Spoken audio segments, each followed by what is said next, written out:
Jetco Solutions. Lena Pappas, I'm the groundwater and geologic service section manager at Eagle. Adam Wygant, Eagles GRMD Director. Jim Milne, Water Use Assessment Unit Supervisor, Eagle GRMD. Sydney Rahala, the geology specialist in GRMD Eagle. Megan Cameron, GRMD Eagle. Ken Arnett, Eagle. Bob Goodman, RSGIS, Michigan State University. Dave Matura, Michigan Lakes and Streams Association. Jay Eccleton, Emerald Golf Course. Josh Gramlin, and as of 7 days ago, Michigan Farm Bureau. So good to see you. I know. If you guys, Here we are. yeah, if you guys will indulge me for a minute, Josh is gonna be filling the role that Ben Carroll has held, on the Water Use Advisory Council. So we'll get around to putting him as my backup as well. Did you, before we go any further, did you tell him the new guy gets hazed? He was supposed to bring donuts? Didn't get that. You know what? I'm trying not to make him run away crying. It's been 7 days. He hasn't cried yet, so I want to keep that streak going. Okay, I haven't cried during business hours. When I leave. Doug need him with the aggregate association. That's Scavenge with American Water Association. Rachel Packer, Energy. Joel MHER. Megan Napier, AHD Fearless. Megan Tinsley, Michigan Environmental Council. Thompson Mickey, Alliance for Great Lakes. All right, go to the back of the room. I'm Andrew Mayor, Eagle Peanut Gallery. Garrett Link, Eagle. Mike Jubal, Eagle. All right, did we got, I'm Richard Norton at the University of Michigan, but I'm representing local governments here. perfect. All right, thanks, everybody. Okay, with roll call done, I will go ahead and ask for any edits or corrections that we need to make to the minutes from February's meeting. And as a quick reminder, we don't usually do voting on this. We'll, since we try to, as much as possible, operate this council by consensus, I'm looking for anything other than it looks fine. So any corrections, amendments, anything like that. If you're online and trying to speak up, don't forget to unmute yourself or raise your hand if you're having trouble.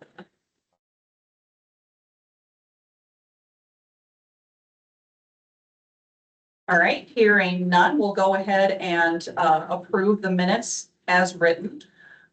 Next, I'm going to ask for if anybody has additions or corrections or anything that they need to discuss during today's agenda. And hopefully everybody received when you got the notice of the meeting today, the agenda would have been attached.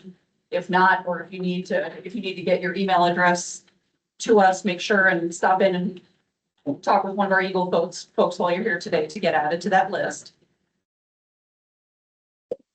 Any changes to the agenda? Who is the right you talk to? Because I'm not on the distribution list. You're not, okay, okay. Jim, are you the official keeper of that list? I am the official keeper. You are, Melissa, you are, okay, Yeah. okay, So I can stop by and get your information after the meeting. okay. Great, thank you. Question mark. Yeah. Could we get an updated copy of the council members and other people? Sure, and provide that as follow-up. Maybe we can send it along with the draft meeting minutes from today when they go out for everybody's review. That's timely because we do have a new council member with us here today, Jay. Yes. Representing non-ag irrigators. Welcome. Well, thank you for having me. I'm replacing Charlie Scott. And I'm actually officially replacing James Cliff. I just got my letter an hour ago, so. Awesome. Or is this not even? Yes, definitely worthwhile to make sure that we update that, provide everybody with an update on that list. Brian, not to put you on the spot, but you were late, so now you get to be the only person identifying yourself. I'm Brian Burrows, the late attorney person, representing Trout Unlimited Angler Group's co-chair.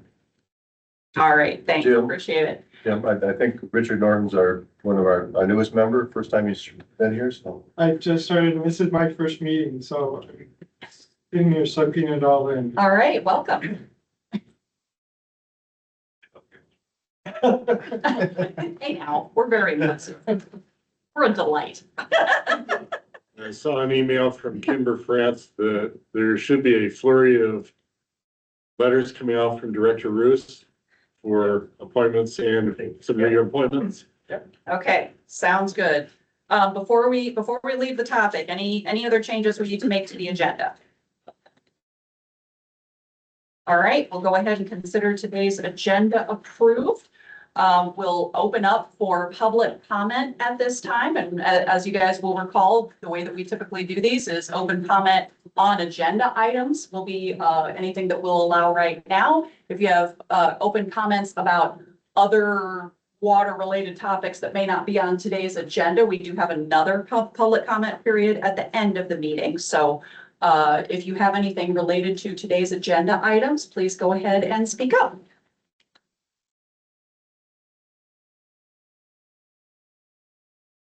Wait that long awkward pause for folks online to unmute if they need to. All right, hearing none, I am going to go ahead at this. Do I switch over at this time? I don't have the list up in front of me. Am I switching over to you, Brian?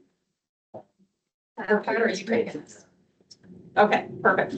All right, next up is the committee chair reports. So we'll have a report for the data collection committee.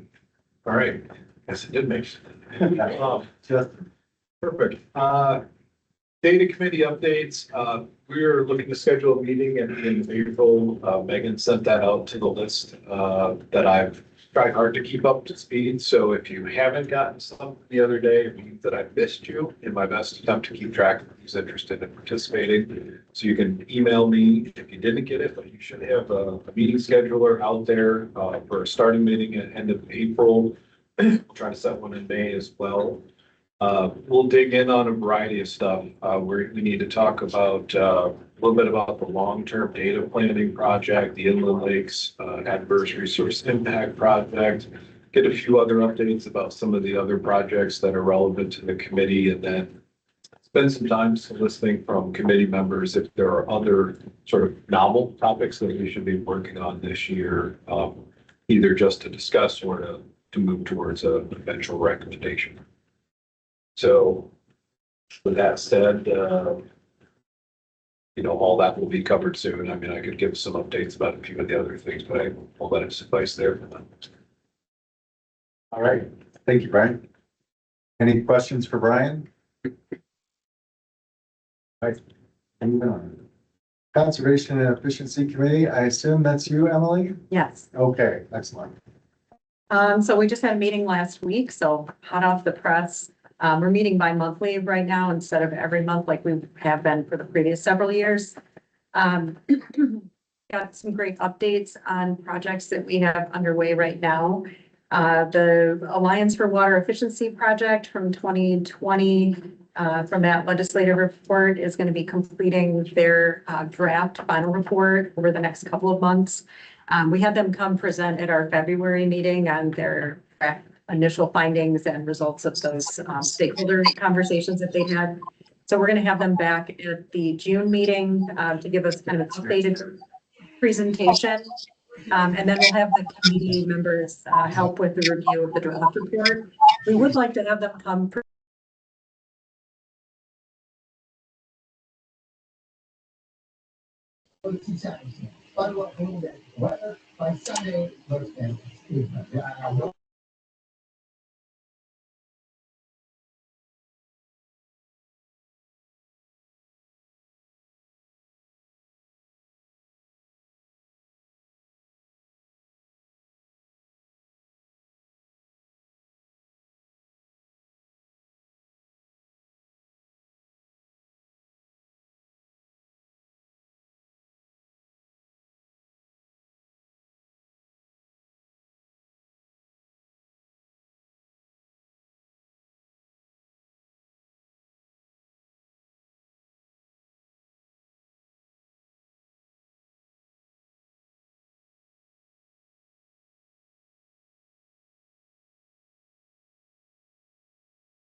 There is no sound.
Looks like Kelly has her hand up too, so after you're done, I think we could hand it off to Kelly.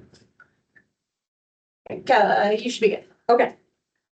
I need to repeat that again. Does anybody want to hear it a third time? Yes, please. All right, let's say it again. Okay, not sure where it cut off. We're gonna try this again. We're gonna have the Alliance for Water Efficiency come present at the Water Use Advisory Council's August meeting on August 12th. It'll be a virtual presentation because the team is spread across the country. There will be sort of a pre-presentation to the committee and a review by the committee of the draft final report as part of their satisfaction of their grant over the summer. And then once we have a final report, we'll share that with the full council, but that won't be until in October. Over. Okay. We say that in our house to make sure everybody gets time to, in their turn to talk. Let's see, what else? Does Kelly, does she have a question now on that piece? I don't have, I'm not in the. Hey, Emily. So. I Yes. didn't have a question. When they introduced you and you started talking, somehow you guys got muted and I didn't want you to have to repeat it more than once for everyone that was online. So I was trying to get someone's attention. Got it. To let you know. So no questions. Thank you. I appreciate you for being there and to be able to report. Let's see. So, thanks, Kelly. So the next, project that's been underway for the last year or so is the other 2020 recommendation that, where we've funded to, ag irrigation specialists that are doing additional education work. They're, preparing the certain needs assessments, and continuing to participate in a number of events to help, increase water conservation practices throughout the ag community. So that project's on track and doing well. We also will have a meeting tomorrow regarding the 2022 ag irrigation water energy efficiency pilot project. So that was that ag irrigation mobile lab working with Dr. Yunsuk. And that project is going to be administered by the water use assessment section. So we're just meeting tomorrow to start working out the grant details and getting that grant in place. So that's a lot of work that the committee's been moving forward. We did also finalize our work plan. So every year we put together an annual work plan for the committee. One of the things that we're talking about right now as a committee, but we'll be taking some initial first steps with internally within EGLE, is developing a water conservation website that will include some resources for water users, sort of best management practices and tips and things for like homeowners, for example, things that they can do in their homes to help use water efficiently and reduce water loss and water use.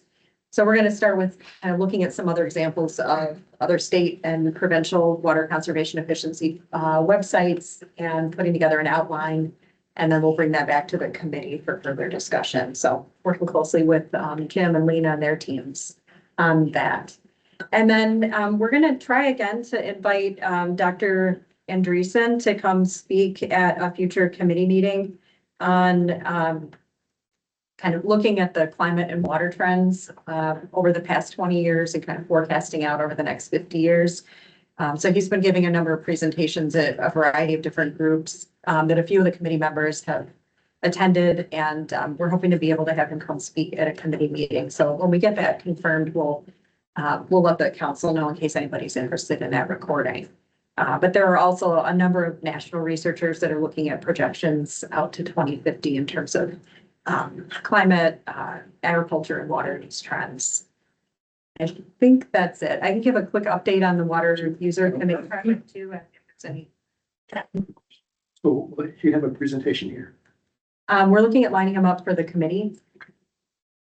This is our, so. Just let everybody know.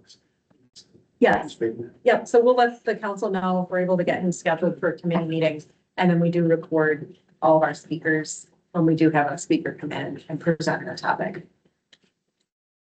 Emily, just a quick question regarding the ag efficiency pilot. If there's any information that we can help get out to the countryside, specifically in the counties where you plan on working, just let us know. And we'll definitely put you in touch with those county farm bureaus and make sure that farmers out there are aware and if they want to participate or want to find out more, kind of where to go for resources and information. That would be great. I think that's one of the areas that we're really looking for some more partnership on to make sure that all these programs and these projects are promoted and we raise awareness about opportunities to participate. So, Yes, absolutely. Let me know. All right. yeah, Emily? I can give just a super quick update. I'm not in Jim's slides for the Eagle update on the water project. We have received the draft, And final report. Sorry, is that Kelly? Go ahead. I think we're okay. Okay. So we've received the draft final report as part of the grant process. We've met a couple times internally with the water use assessment unit. We're working on just compiling all of the comments so we can get those back to the project team so they can incorporate those into a final report. We're a little bit ahead of when the grant closeout process is, so I don't have a timeline on, when that will happen, but I expect by early summer, we'll have a final report that we'll be able to share. And then we haven't had an opportunity to do much with the water user committee guidebook since the last committee meeting. It's just been a busy spring. So hopefully at the next council meeting to give an update on that. So June 10th is probably too soon to target for a report back to this group, but more like the 12 thereafter. I think so. Okay, perfect. We're hoping to get the project team our comments by the end of this week. Okay. Excellent. Thank you. Kelly, did you have anything else to add on this topic before we move on? nope, I'm all set. All right, on to the implementation committee. Well, we met a few weeks ago. Kind of went through, I guess, happy to report that every item that was identified in the 2020 report as being definitely is well underway. A few of those items are actually complete. And a number of, actually, all the items from the 2022 report are also having action taken on them. So we don't have anything sitting idle, which is really nice to see. And a couple of the items from the 2024 report are at least being discussed. We still don't have funding yet, but there are a couple items in that report that did not require funding. So all in all, I guess it's a happy report to say that everything that this council has recommended for an action item and has received funding is actually moving forward in a positive direction. So copies of this has been provided at the table. So if you want to go through our spreadsheet, kind of see where we're at in relation to what the report put forward in there, but we are moving forward. Laura, you guys? I don't think so. Kudos to Doug for keeping track of this spreadsheet and updating it with the progress everybody's making on your projects. Do make sure as you kind of hit milestones or status changes or anything else that for the projects that all the various committees are working on, be sure to let us know so that we can keep that spreadsheet going. I know that there's going to be a cleaned up version that Eagle's working on to hopefully give us a little bit better way of keeping track of it. But in the meantime, we'll use this until the new one's ready and just let us know what we need to be updating it and what changes we need to make to it. This did also go out by email a couple days ago. So hopefully you guys should all have an electronic copy as well. I think it's important when we go to the legislature and asking them to allocate money to some of these tasks, that we can actually show that action is being done. So.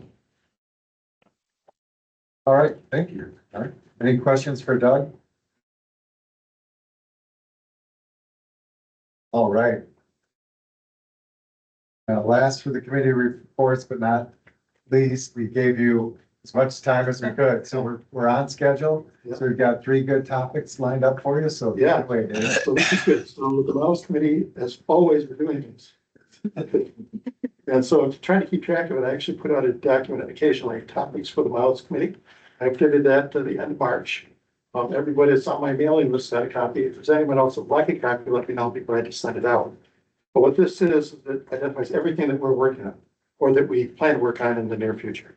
And then most important part of the status as to where is it now, so you can see where we are and everything that we're working on. So, and if there's something that you would like to have done, let me or Katie know and we can look at it. And we did have one thing come up like that recently, where the department asked us that there's this model that's called Aqueduct, which was developed by the World Resources Institute. And it's a global risk water risk mapping tool. And so it's something that takes into a lot of different kinds of factors and helps people evaluate what the water risk and opportunities are in various places around the globe. It was applied here in Michigan, and some of the results were a little bit surprising. And so the department wants to better understand what's in it. And they asked us if we had any interest in this thing too, if we had any input on it, if we knew anything about it. And none of us knew enough about it to be able to give any kind of opinion. So we said, well, why don't we have the developer give a presentation to the models committee? And then we'll look at it and then see what it is. So let's see here. Hey, Dave, before you move on to the next topic, you kind of, is it like surprising good, surprising bad? Well, I'm still not done with this. Okay, Because, okay. You can't leave us hanging. no, I'm not leaving because there's a meeting tomorrow. Okay. And so you have an invitation, if you'd like to be on that meeting, it's gonna be a virtual meeting, let me know, or Andy LeBaron, we can get you a link so you can join in on the meeting if you're interested. What we want to do is decide as models committee, is this something we want to dig into? And or is it something we want to bring to the council that we think you would be interested in? So at this point, I don't know the answers to those. And so you may hear about it again, or you may not. But if you want to hear what we know, tune in tomorrow and find out as we find out in real time.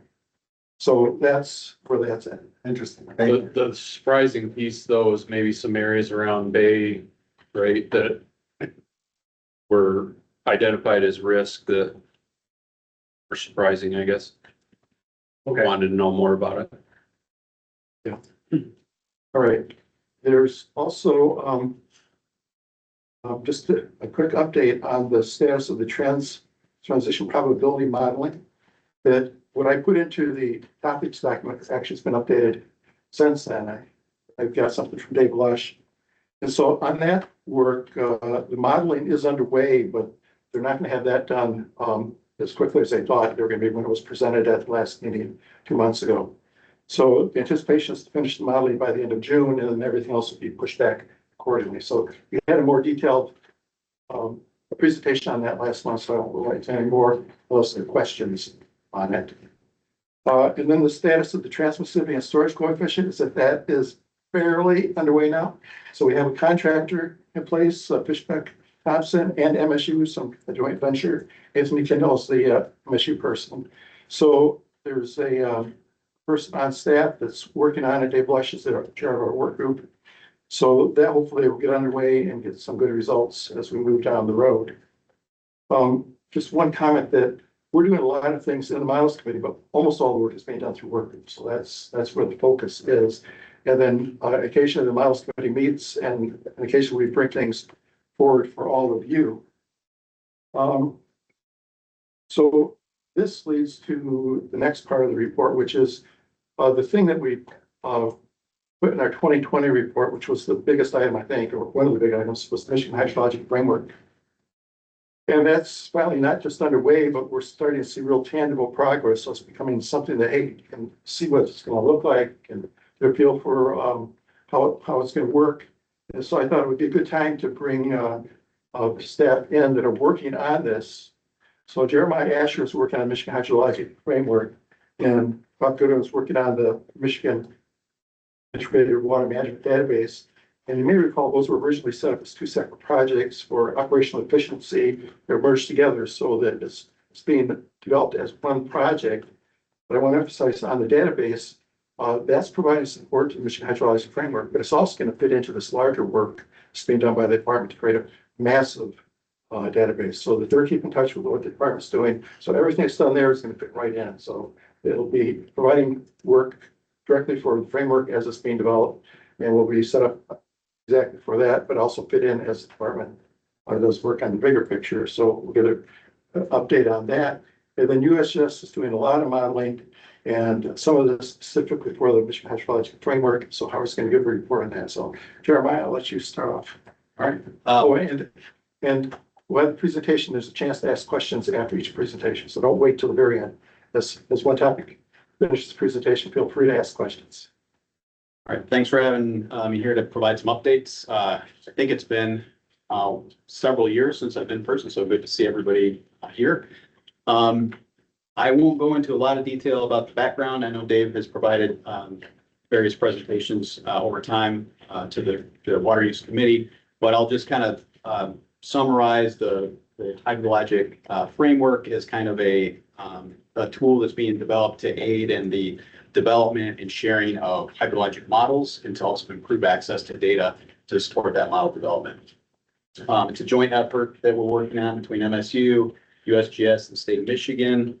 Our institute at the Institute of Water Research is overseeing the general overall management and development of the model sharing pieces of this. And then RSGIS over here with Bob is going to be working on an integrated water management database. And then Howard and the team over at USGS is working on the hydrologic models and then providing also some guidance on the model sharing. And then state of Michigan has really been helping a lot with just thinking about the use cases for this, providing feedback, and eventually we'll be hosting the Michigan Hydrologic Framework when we're complete. So I wanted to give just a background about the overall process since we started, just to frame this a little bit. So we developed a advisory team and stakeholder team to kind of bounce ideas off as we kind of move through this process. We started with a user needs assessment, which we used a whiteboard sort of approach where we had kind of sticky notes looking at who our audience was, what the needs of the system would be, how it would function, what were some of the goals that we were trying to achieve, and what were the workflow and use cases that would come out of this. So this is just, I'm sorry I can't read these, but this is just to capture, like we went through this process to try to organize our thoughts about, you know, how this should look. Next slide. And as we move forward, we took all those notes and we put it together into this conceptual model here for the Michigan Hydrologic Framework. Everything within the dotted lines is all the components that make up the system. Everything outside are kind of interactions, either moving out of it or coming into it. They are, I'll try to describe some of this through some different use cases. So two use cases that I'll talk about initially here are somebody coming into the Michigan Hydrologic Framework that wants to share a mod flow model that they have developed. So if you have a model that's already created and you want to publish and share that to the Michigan Hydrologic Framework, you would zip up that information. This would be a calibrated model that's kind of ready to share and publish. You would submit that through the interface. There would be some QA/QC, some standardization, and then the system would take that and extract that zip file out, pull all the metadata and store it in a database for the metadata. And then it would take all the modeling files and put those in a file server.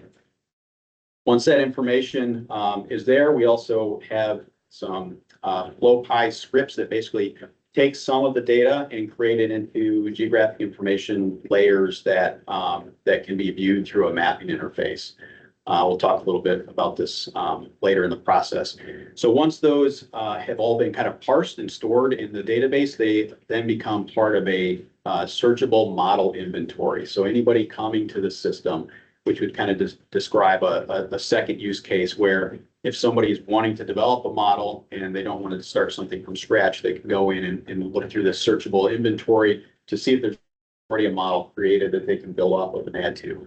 So through this searchable model inventory, they can interact in various ways to search for that data, either through kind of tabular or search function, or we also have a mapping geographic function that you can search with bounding boxes or interacting with the map. If a user finds a model that's been created and they want to work with it, they can download that and all the files associated so that they'll have a package ready to go to start building and modifying from. Through that map interface, we also have the ability to visualize some of those models. It takes a few layers like the hydrologic head and hydrologic conductivity, the boundary layers for the model, and displays that in 3D and allows the user to just kind of get some quick view of what that model is before they want to download that. The next case is if somebody is, they're not able to find a model in this inventory, one's maybe not been created yet, so they're gonna have to create a model from scratch. And so we want to try to simplify and improve that process with the data collection and all the data layers associated with developing a model. That typically takes a lot of time to track those data sources down, clip them, get them in the right projection. There's a lot of additional work that goes along with that. So we wanted to speed and improve that process. So that's some of the work that's coming out of the integrated water management database. So those are the public data sources. Bob will talk a little bit about that in more detail. But through this mapping interface, a user can create a bounding box of a certain geographic area and submit that to the data download service. That will then take those data layers, clip everything within that bounding box, grab everything from the integrated water data management system, package that all up in a downloadable GIS package that will have either shape files or geodatabase files that will be available to then build a model. We'll also have ArcGIS Pro templates that will get exported out or available through that. And if somebody is on a desktop version and they would like to just hit or access this service, they don't necessarily even have to be into the Michigan Hydrologic Framework. They can submit that through some scripts that we'll create that'll hit that service and take a bounding box that they create on their desktop and download that package of data, again, ready to start building a model. So again, the overall process is just really to try to improve hydrologic model building, development, sharing in Michigan. Next slide.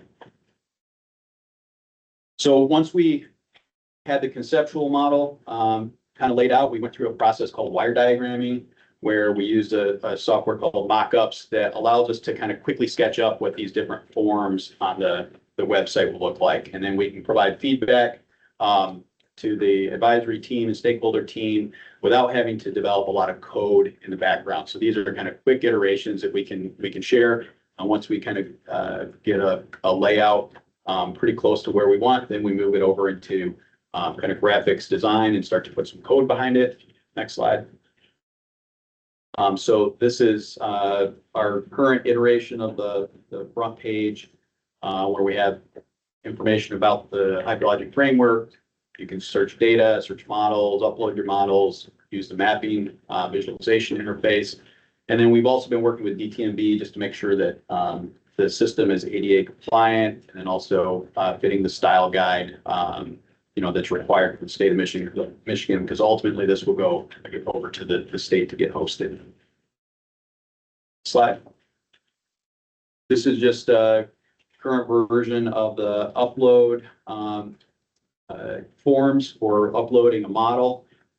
Through this model upload form, you can provide information about the name, the year, the type, what sort of version this was. You can add your zip file, summary information, all your kind of metadata, and then submit that through. The system will then unpack that and review it, validate all the data that's in there, and then provide a response back that the user can confirm their upload. We're still talking about what a next process is if we have somebody at the state to kind of approve or review that model before it becomes, official. So we're still working through that process. But as far as the uploading mechanisms, these are what the current forms look like right now. Next slide. This is the mapping interface. This is where a user can interact with the map and search different models that are currently available. They can do this by clicking on locations. It'll provide all that metadata that you just saw on the previous screen available, so you can look at the model in more detail. If it's been published someplace, there's a link, you can go in and look at that. You can also interact with this map layer, again, with a geographic bounding box to search for a given area. Next slide. This is the 3D visualization I had mentioned. So a few of the layers are built when a model is uploaded into the system. Again, those were the hydrologic head and conductivity. And so this 3D mapping interface just allows somebody to kind of manipulate look at that model in 3D. They can change some of the exaggeration and offset on the layers. So they kind of get a better sense of what that looks like. Again, mostly just to have them kind of get familiar with what it is that they're going to be downloading. And so those are the main activities that we've really been focusing on, is building these different components of the system right now. So that's been moving along pretty good. If you go to the next slide, I'll talk about our next steps moving forward. So we currently have the Tri-County model that we got from USGS. That is the model we're working on within the hydrologic framework right now for testing some of these new features that we're doing. There's a few additional models that will come from USGS, and once we get those, we'll integrate those in. We are in the process of working on connecting the integrated water management database that Bob's working on to the Michigan Hydrologic Framework. So we're in the process of developing that code. And then over the summer, we'll have some internal and external testing. So once we get those connections made, test, get some feedback from groups, and we'll do some modification of the system based off of the feedback that we've received. Probably, I think at some point end up sharing again with the Water Use Advisory Council about where we are as far as the progress at that point. We'll get some additional feedback and questions answered, move into developing some documentation, and then ultimately at the end, we'll transfer that over to DTMB. They'll be hosting.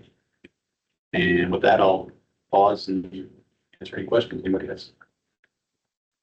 Jeremiah, at great risk, I'm going to ask how, maybe without diving too far into the QA/QC weeds, but how will Eagle determine if somebody's going to upload and submit a model through this platform?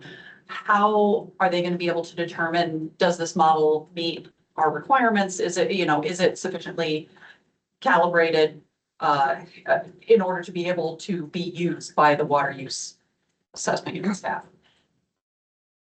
I have a variation on that, if you don't mind, if I could just kind of give my take on it, because it's the same question. So I've got I deal with municipalities where right now we're trying to share water models so that one system can do a big model. And just between the consulting firms trying to share their models, it's not always straightforward. And that was my experience. So I was really interested in the concept. This is a great concept. But when we get into private models, have you guys dealt with that yet? And is that kind of what you're after? Because there's the intellectual property, there's the liability, and then there's all those weeds, and we don't have to get into those, but have you thought about it? We've, and I'll punt some of these too, but we definitely have had these conversations. They've not been all ironed out, but they've all been in our discussion about how do we handle various aspects of, private information or, individual wells or other sorts of data that might need to be anonymized. So how, those are discussions we're having. I don't think we've landed, and if anybody wants to add into any of these, feel free to. But yeah, we've not landed on them, but they are part of the discussion that we've been having. And I would say the same, also for yours, or that we've not finalized what that will look like, but those are part of those discussions of what it can look like. Okay. And then for models that someone's going to submit, is there a minimum or ideal size of geographic scale that these models would cover? Because I'm thinking about, like, sometimes a consultant will do a model for an individual withdrawal registration, or sometimes there will be, an entire water management area or several water management areas. So, like, what size parameters should people be thinking about? Give this one an hour. We haven't thought of any restrictions, and I don't think there are any. Okay. I think it's going to take anything. If it's a really small one, how much use it can be to someone else? Yeah. But it may be, so it'll be there. And I think as far as kind of quality control or whatever, I do not envision the state to have approval says this is an approved model for any use that you can think of. I don't think the state will ever do that. But I think what we look at is some standard of documentation and calibration that's been met. Not saying that the state thinks it's right, but that there's enough information that you can make your own decision as to how to use it what you can use it for, and that it's not just a bunch of crap. That's really a buyer beware. Yeah, a lot of it is kind of validation stuff to make sure that all the pieces are there so that you have like a complete model as opposed to, Dave was mentioning. Yeah, it would almost be the same process, right? Like when we receive a model, if you hit run and the thing doesn't crash, then typically that means you have at least all of the pieces, whether they're right or wrong. You have them there and it'll be able to facilitate running the model. In terms of, oh, Jeremiah. There were so many different things that needed to be responded to in that. In terms of the size of the models, we actually are testing the MHF with a variety of different models, right? So we've got the Michigan Basin USGS model that covers from the UP all the way down to Indiana and Chicago area. And then we have other types of models too that are not just going to be able to integrate the groundwater information, but also, tie that in with climate modeling and things like that. So, I mean, we selected the test models based off of the ones that we thought would potentially test the system the most, right? So I think we're trying to not have limitations on the types of models that will be able to be accepted.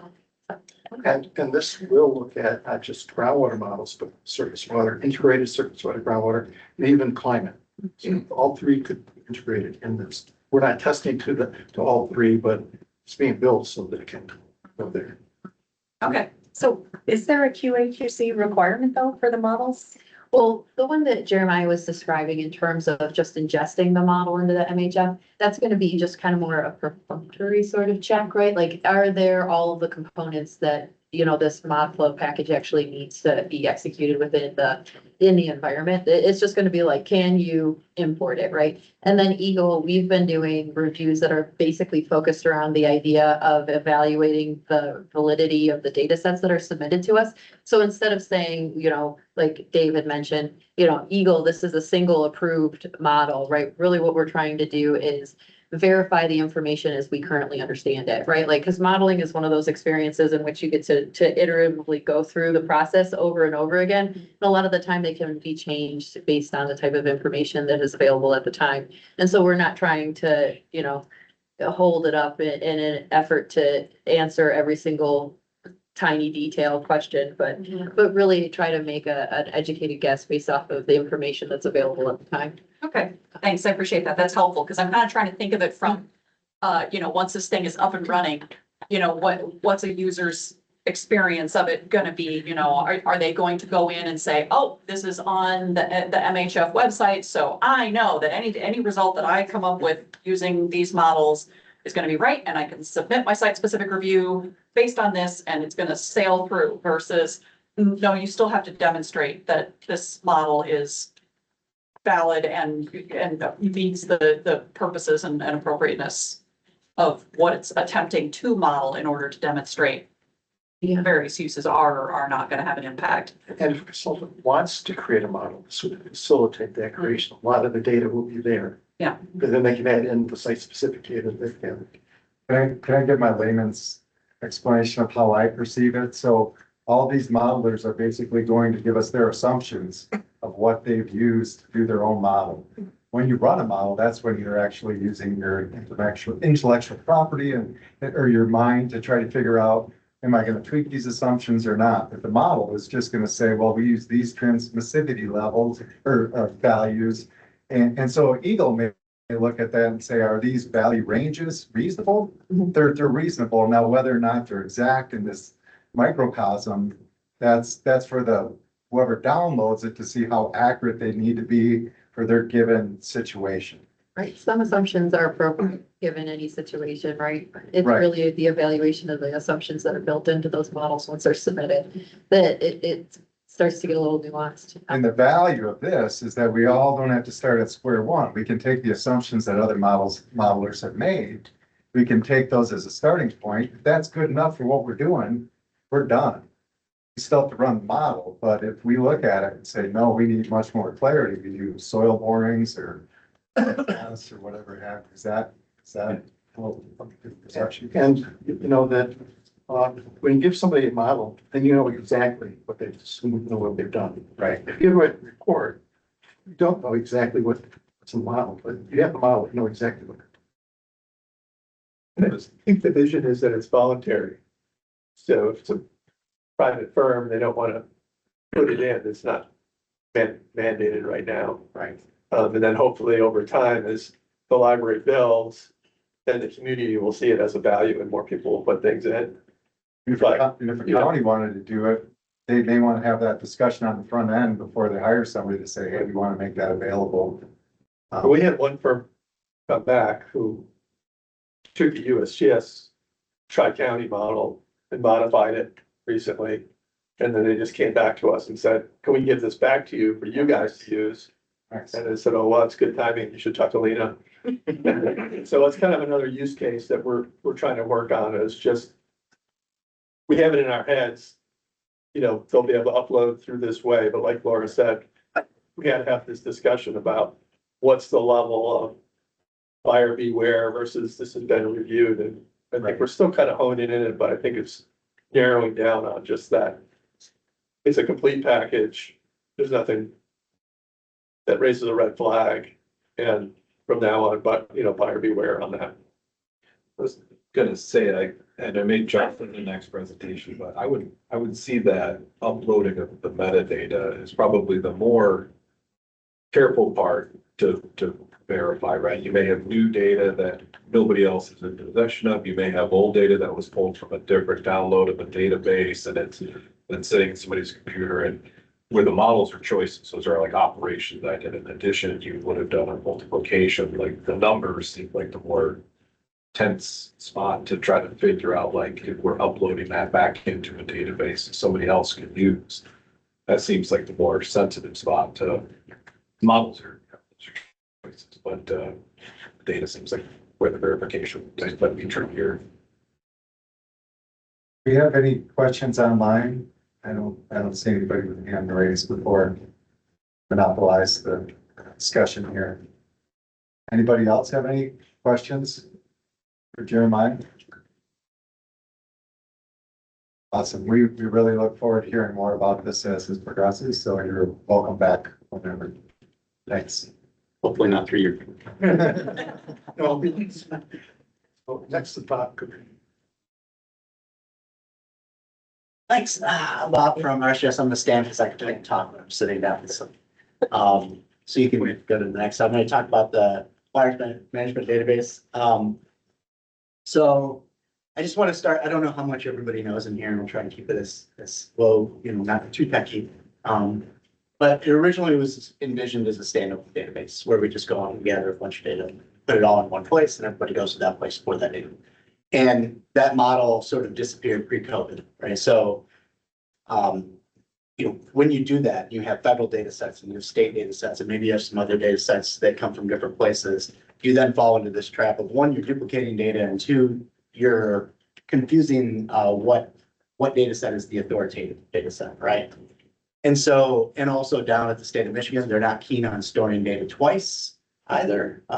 So it's best to do this a different way. And a lot of what the project has been is sort of this maddening process of trying to figure out the best framework of trying to get this data. So it's Michigan Water Management Database is now kind of a misnomer. It's really become more framework, like not quite as complicated, obviously, as Michigan Hydrologic Framework, but it's kind of a new framework.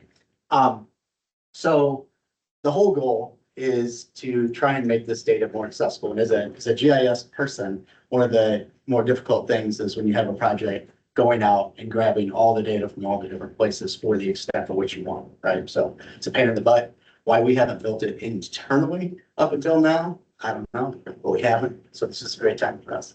But essentially not just getting the data, you know, that you need, but getting it in the format and the extent that you want. So Jeremiah talked about, you know, these clippings and getting the data copied over to a specific format. That's what we're trying to do here. And the priority number one is to actually integrate it into the MHF. So I see it as a component of or a sibling of the MHF. Right. So priority is for the modeling community to be able to get this data quickly to do the modeling that they need to do. Okay. But secondarily, we'd really like this data to be available or this framework to be available so people can get the data for lots of other things, whether it be, analysis of streams, lake sheds, whatever, right? Engineering surveys. So it isn't just about the hydrologic framework, but that's the priority, obviously, as we start. And we've been working with Glenn, so there's a few people in our office been working with Glenn over at IWR and Jeremiah to make that happen. Go to the next. So lots of data, and other data sets may appear too. So maybe we haven't figured out all the data. There's land cover data, there's any number of things. There's impervious surface information, which some of these data sets might not be directly applicable to the MHF, but might be more applicable to the greater community involved in water. Topography is a big one that we're still trying to figure out. Because when I first started, topography data was accurate to 90 meters, all right? At least that was the lowest common denominator for the whole state. Then we went to 10 meters, but it was old because it was on the old topo maps, back most of them in the 70s, some were from the 50s, believe it or not, like Grayling, topo quad.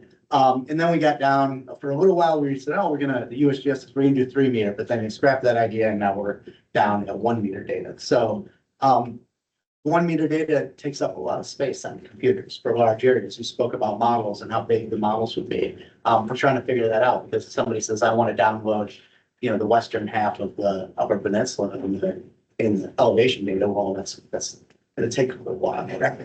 And maybe we shouldn't be doing that within the MHF, or maybe that should be something separate. So we're still trying to figure that out. But there's a lot of data we're looking forward to. Some of these data sets are federal, but they're not hosted, meaning they're not available online easily, right? They're static data sets. Some of the geologic data is fairly static, right? So that data we might move into the state of Michigan, have them hosted, and then it becomes what we call these as kind of endpoints. The data is available through a URL. It's a fancy word for just saying we're taking the GIS data and put it online that we can access through a lot of different programs. But as we look at this data, there's going to be new coming out. There was a list that was provided early on. I believe that Dave Lush and maybe Dave Hampton got together and said, what data set should be available for this? So it's a big, long spreadsheet. We went through that, compiled that data, and then looked for all these endpoints if they existed. We can go to the next slide.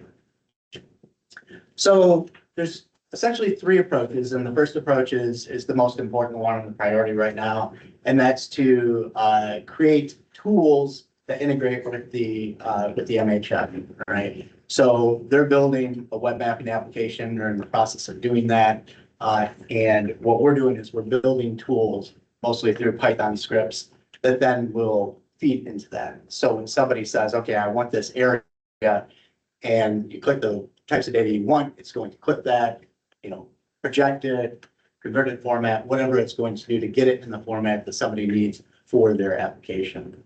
And so that's priority number 1. But I will say that's the most complicated one. Because if you're doing that and providing that through the web, what Eagle has to do is say, okay, we have to have a server to do the processing. All the onus is on the server-side processing, and then we have to send that data somewhere, again, to another place where we clip, zip, ship it, sort of thing, and then they come get it. So we're speaking with DTMB and Eagle about, I'm supposed to have a meeting today about it, but it got pushed back to tomorrow. But about all the data people down at DTMB saying, okay, we're weighing in, how will this actually happen? So that's a complicated part that we're trying to figure out. But again, that's still a priority. Then as we move forward, after we've accomplished that, we'll use many of the same scripts to look at a desktop solution. Mostly people within the state of Michigan, for instance, use ArcGIS Pro, which is a GIS program desktop client. So we create a template that then has an add-in in it, using again the same things. Because if I'm sitting at a desk and I'm an Eagle employee or I'm another state employee and I want to get the data quickly, it might be easier for me to just use this sort of standalone add-in in ArcPro. So that's sort of the second way we're going to do this. And then the next is sort of the broader community. I've worked with a lot of engineering companies, both large and small, and some of the smaller companies, they don't have ArcGIS Pro. That's not their main thing. So they're going to spend thousands of dollars in the software. So having an open source option for them, again, using the same sort of scripts, but put into an open source option where they can just download the software for free and use it. And that could even be for retirees who want to do this for a watershed or, volunteers, they can use that all as a separate. So we want to make this as broadly available to the community as possible, at the end of the day. Now, when you do that, when you put this on a desktop or a mobile, open source program, now the processing and the storage of the data becomes the responsibility of the user, right? So they have their desktop computer running it, grabs the data, stores it on their computer. So they have to have a computer that's capable of doing these things, which shouldn't generally be a problem. Most computers are probably not handle most of this data, but again, they're dealing with it. They don't have to now go out and get it from someplace else and retrieve it. And the state doesn't have to store. Maybe there's 50 users in the MHF getting the data. Maybe there's 200 users beyond that using it. All right. And maybe it's easier for them to do. So you go to the next slide. So I don't expect anybody to read this, but I have a simplified thing here. But this is the process we've been in. We've been trying to figure out, okay, what are the tasks? What are the hardware resources? Where are things going? Where are things coming from? And trying to model this out. This is just one of a few different diagrams we've built. But essentially what it boils down to is on the next slide is simply just going through, and we have a web map. We have user inputs to that, which is all happening on the MHF side. We have the custom processing scripts, which is and the output product generation, which is pretty much us. And then back to MHF and the state of Michigan, more than likely, although we're part of that too. So it's really just, I'm accessing something, I'm drawing a box, or I'm picking a watershed, I'm picking some other geography, I'm running through the process, and out the back end comes my data where I want the format that I want. So that's the general idea. That's the details in more coming through. Of course, it's shown. Next slide. So the status, the data layers had been identified some time ago. As I said, we're in this maddening phase, things that I don't really care that much about, but has to be done, where you don't want to rush into something and then come back and say, wow, we really should not have done it that way. So we've been walking baby steps here. The processing scripts right now are in development. They're relatively straightforward scripts. So there's nothing super complicated here other than how we're going to get the output data, where it's going to go on the server side. So that's coming together. As I mentioned, I have a meeting tomorrow with a bunch of people. I sent it to 3 people, and I think 7 or more have responded that they're coming. So lots of people that I recognize names at DTMB are coming to that meeting to talk about data, and I hope it's good news. They haven't always had good news when they're trying to store data down at the state of Michigan. So, and then we're working on the elevation data problem. Many of these models, as I've been told, I'm not hydrologic modeling person. But a lot of these models I've been told, especially the regional models, don't need the 1 meter data. When you need it at 1 meter, when you don't, there's opportunities for grabbing that data directly through some other method from the USGS. So there's existing there's an API there, I believe, and we're trying to figure that one out right now.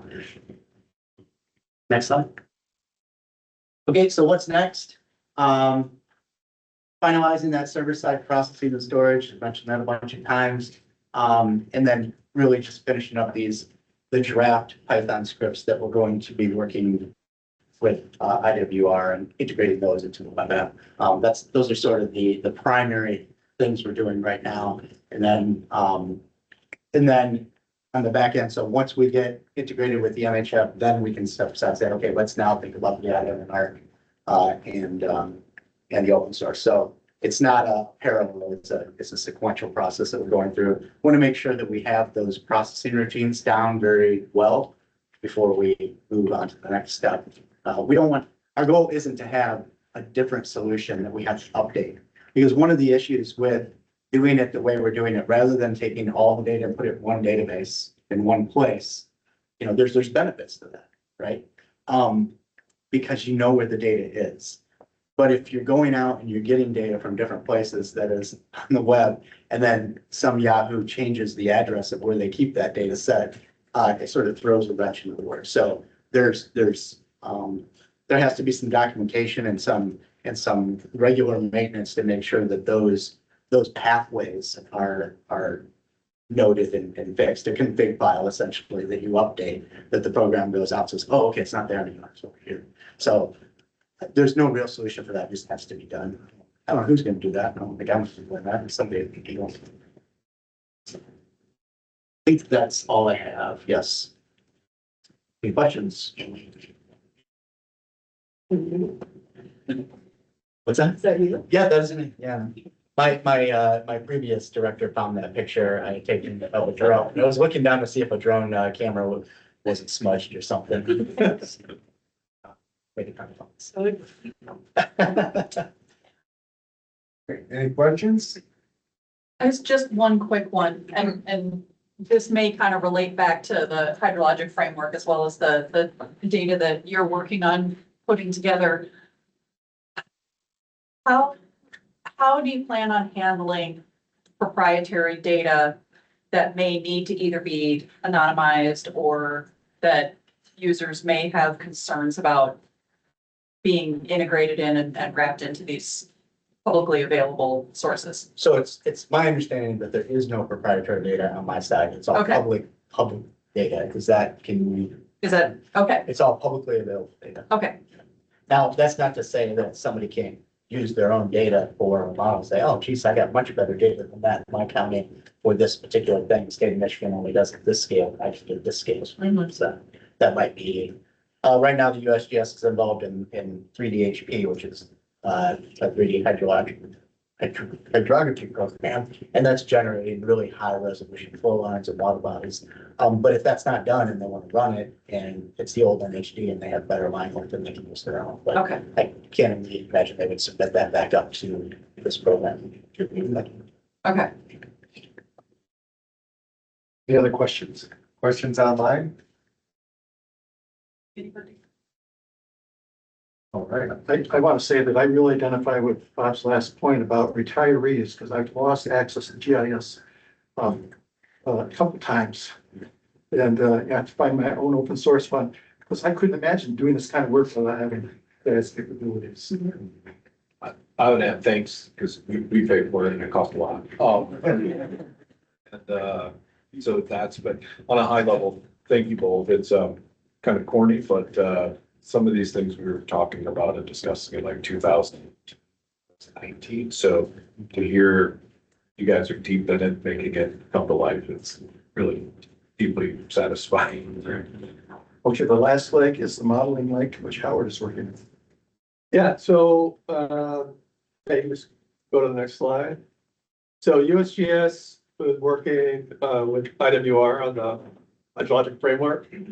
And we have put these 4 tasks up here. Yeah. The first one, Jeremiah mentioned, and that is working with models. We have one model that's under development for kind of the tri-state area over towards Lake Erie. That should wrap up soon. And then we had a couple existing models, and we're working with Eagle and IWR as test cases to put them into the hydrologic framework. And then just, fielding questions. You've heard ModFlow mentioned this several times, that pretty popular groundwater flow model. It turns out there's a couple versions. So we want to make sure that the hydrologic framework can read in that's an older version and also the newest version, that's ModFlow 6, and has some different formats. So we want to make sure we're able to do that. So the 3 things I want to kind of give more of a detailed update today on are some analytic code development, looking at recharge estimates, and this meta modeling tasks. So go to the next slide.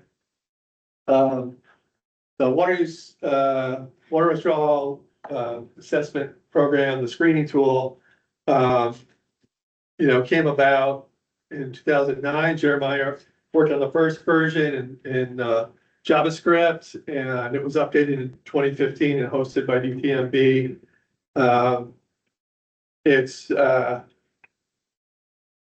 It's not server side, it's client side.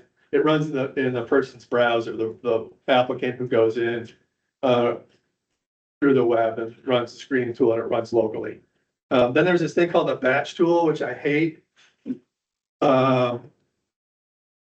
It's a Fortran program and the interface to this Fortran program is clumsy. So I wrote a little, actually it was a Perl script and then I changed it to Python. And I dropped it down on the desk here at Eagle and they said, okay, and we can use it as a batch tool. We just don't have to run it online anymore. And of course, it's a different slip, it's Fortran. And so there were some round off differences between what the batch tool gave and the screening tool, and that's led to problems down the road. So as part of the MHF, Eagle said, let's get rid of this thing, which is great. And the state of Wisconsin was kind of in a similar boat. They were running some old tools, and so they talked to a colleague of mine and had already started coding up the analytic solutions in Python. So we jumped onto that. And in the meantime, Eagle contracted with DTMB, an external contractor, to redo the interface. So the vision then is there'll be a single interface with a computational engine behind it that can run the screening tool, and then with some, I don't know, modifications or clicks of the button or something like that, open it up to look at different analytic solutions or different assumptions, kind of the batch tool feature of that of analysis tools that Eagle's using. So it will help. The documentation will be better and it'll be a little cleaner here. We have the analytic solutions completed. We just finished the multi-layer analytic solution like 2 weeks ago. And we're working on the documentation for a provisional software release so that the contractor can pick it up. So, yeah, so this is what a software release looks like now. I mean, there's warehouses online, archives online where we can put this. This is through USGS instance of GitHub. It has all the files, it has nice documentation. And if we go to the next slide, this is what other things that it's bringing to us. The software will be versioned. So if someone finds a bug and it gets fixed, we can version so that the state can document, like, we did this approval with version 1. And then if there's some question, it's like, oh, there's a bug here. Okay, this is version 2, and then they can document differences and stuff like that. So that'll clean up that. It's open source, so new features can be added. So the researchers on campus or around, I guess virtually around the world could say, I've got my own favorite streamflow depletion analytic model. They can submit it and it can be versioned. And we're working hard on this automatic testing feature. Whenever you submit an update to the repository, it runs a series of tests and makes sure you didn't break anything. And we took the numbers from like journal articles where Hunt 99 is the solution in the screening tool. We have, computed numbers from that paper, and we run the tool. We run the code, we check those numbers, and if they match, then it says test passes.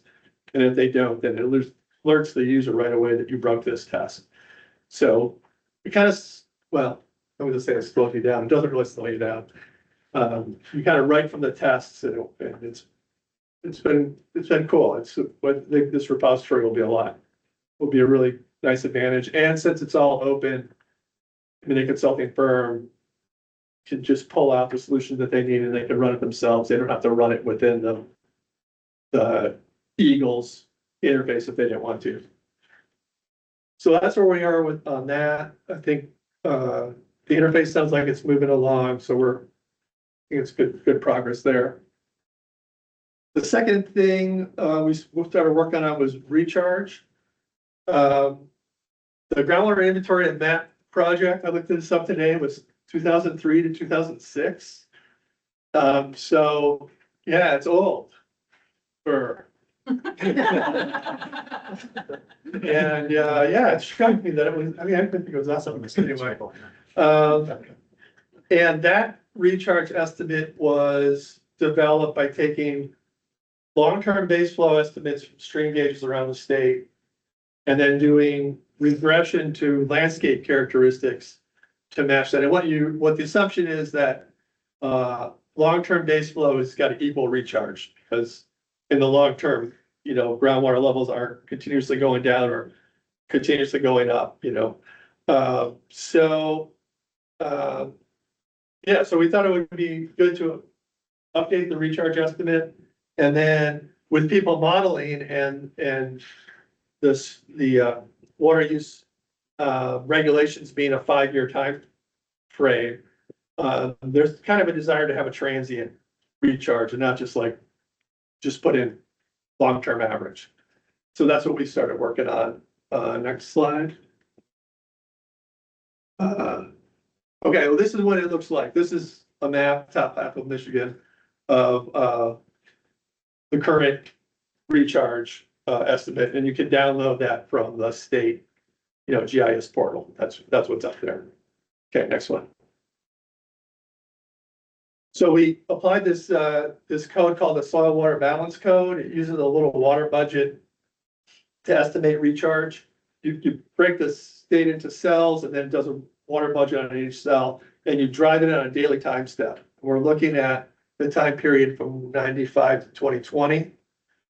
And so if you go to the next slide, what you do is we bring in climate estimates. There are 2 of them are called DayMet, GridMet. You get these, can't remember who makes up which one. One is from Oak Ridge.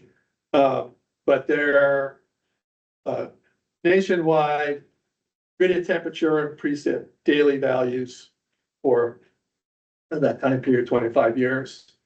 And so in each cell, we keep track of how much did it rain that day, water goes through the root zone, how much runs off, and what the ET is. And there's a big set of lookup tables that says this part of the ground, there's corn, and it's the middle of August, so the transpiration rate is this. And then it estimates its water budget of how much water would go through the root zone. So it estimates daily ET runoff and net infiltration.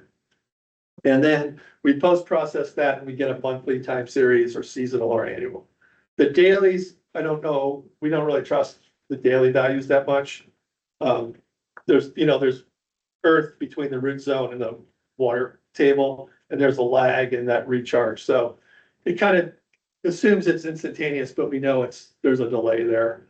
But as you average it out to monthly and seasonal and annual, then the values become more and more reliable. So if we go to the next slide, this is just kind of a busy diagram of all the physical processes that the model, the mass balance is doing on each cell. It has like a frozen ground thing. So when the temperature in the winter, the excessive ground freezes, then you don't get water moving through this root zone anymore. And we can turn irrigation on. So if we know there's irrigated land and the soil moisture deficit becomes too great and the producer would normally irrigate here, then we can apply irrigation. So then you go to the next slide. So the staff who are working on this worked up a test case. It takes a while to run for the whole state. So we're zooming in on the Thornapple watershed catchment.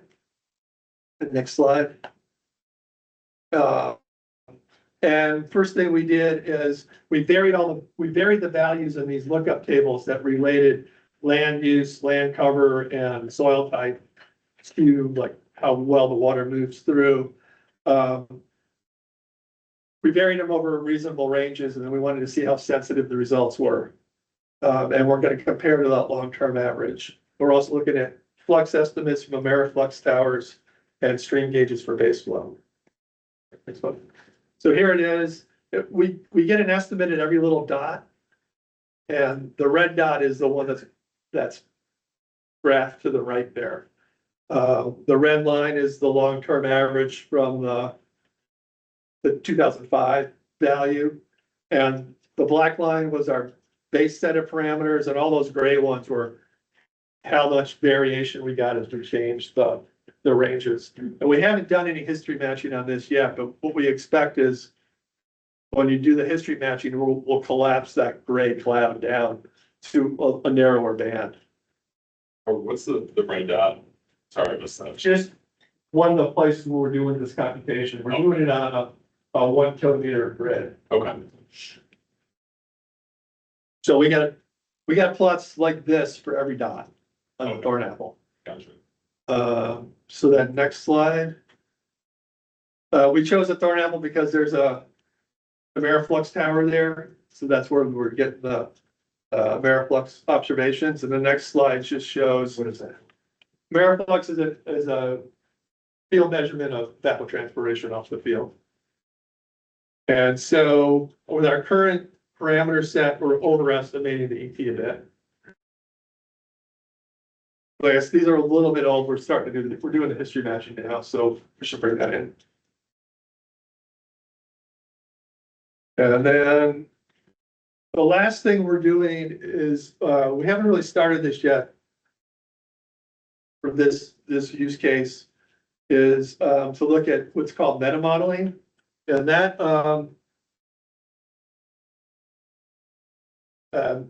the driving force for that is when we start using these numerical models, they take too long to run in the screening tool. They're preferable to the analytic solution because they have fewer assumptions. They bring in more observation data. So we trust the numerical models a little bit more than the analytic solutions. But it would be cool if there's an area that we know when an applicant comes in that they're just going to get sent to the state and the state's going to run the model and then give the thing back. If we could shortcut that automatic site-specific review, then that'd be pretty efficient. So a number of cases in the literature have shown that if you run your numerical model a lot, you can then model the model. You can emulate the model with a statistical solution. So what we'll do is you take a existing model and then just put a pumping well in every cell sequentially and just run it thousands and thousands of times and generate a library of all these sets of inputs. And here's how the system acted. And this is what the stream flow depletion was. And then we can feed it into something like a random forest or boosted regression tree and relate the model inputs to the model outputs.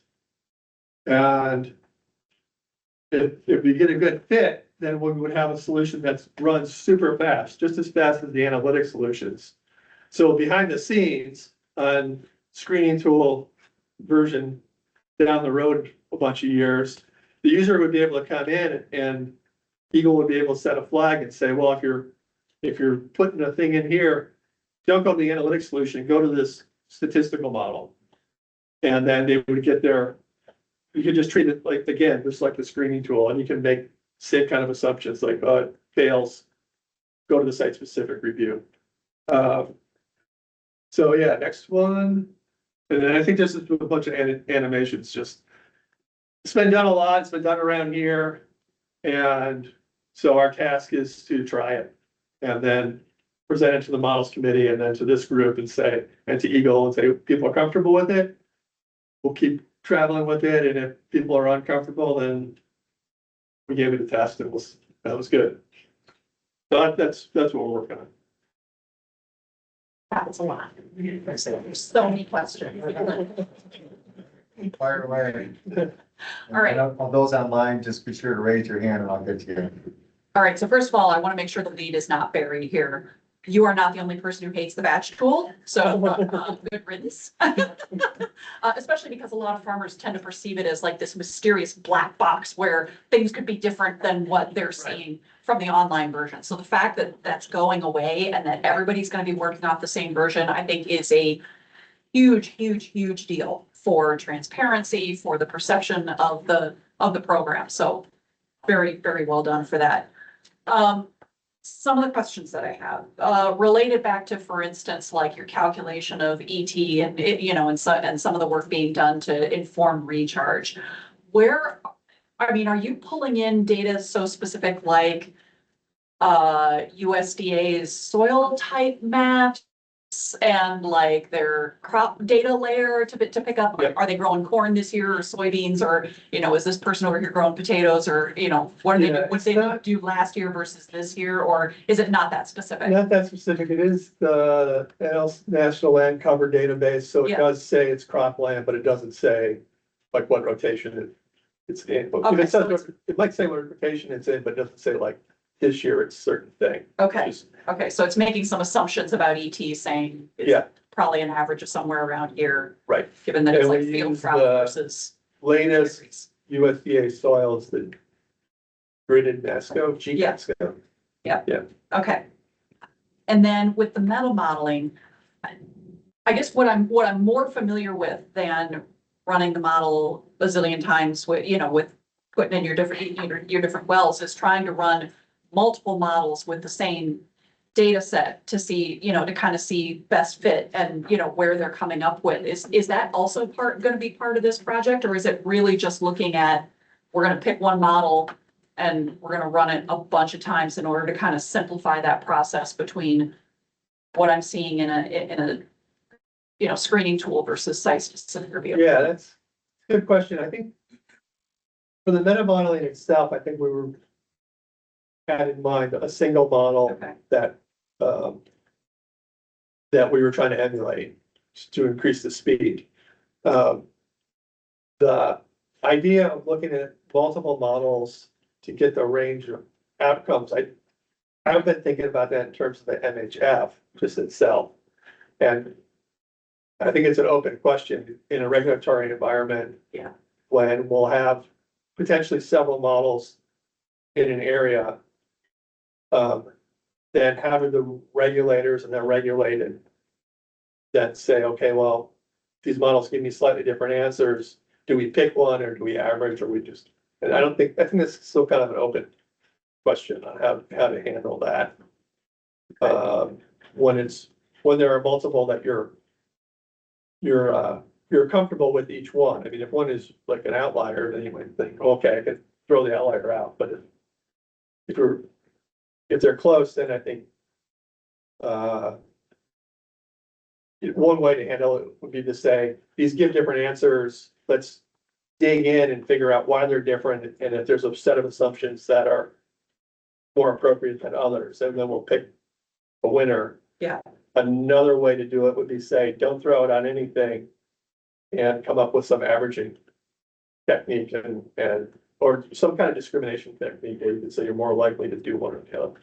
On the meta modeling, the idea that we were working off of was, say, Eagle does some detailed modeling, or they review stuff. They said, hey, for this area, this model is great. That's what we're going to use, a site-specific reviews to make these determinations. Well, if that's the case, can we translate that information to the screening tool? That's where the meta modeling comes from.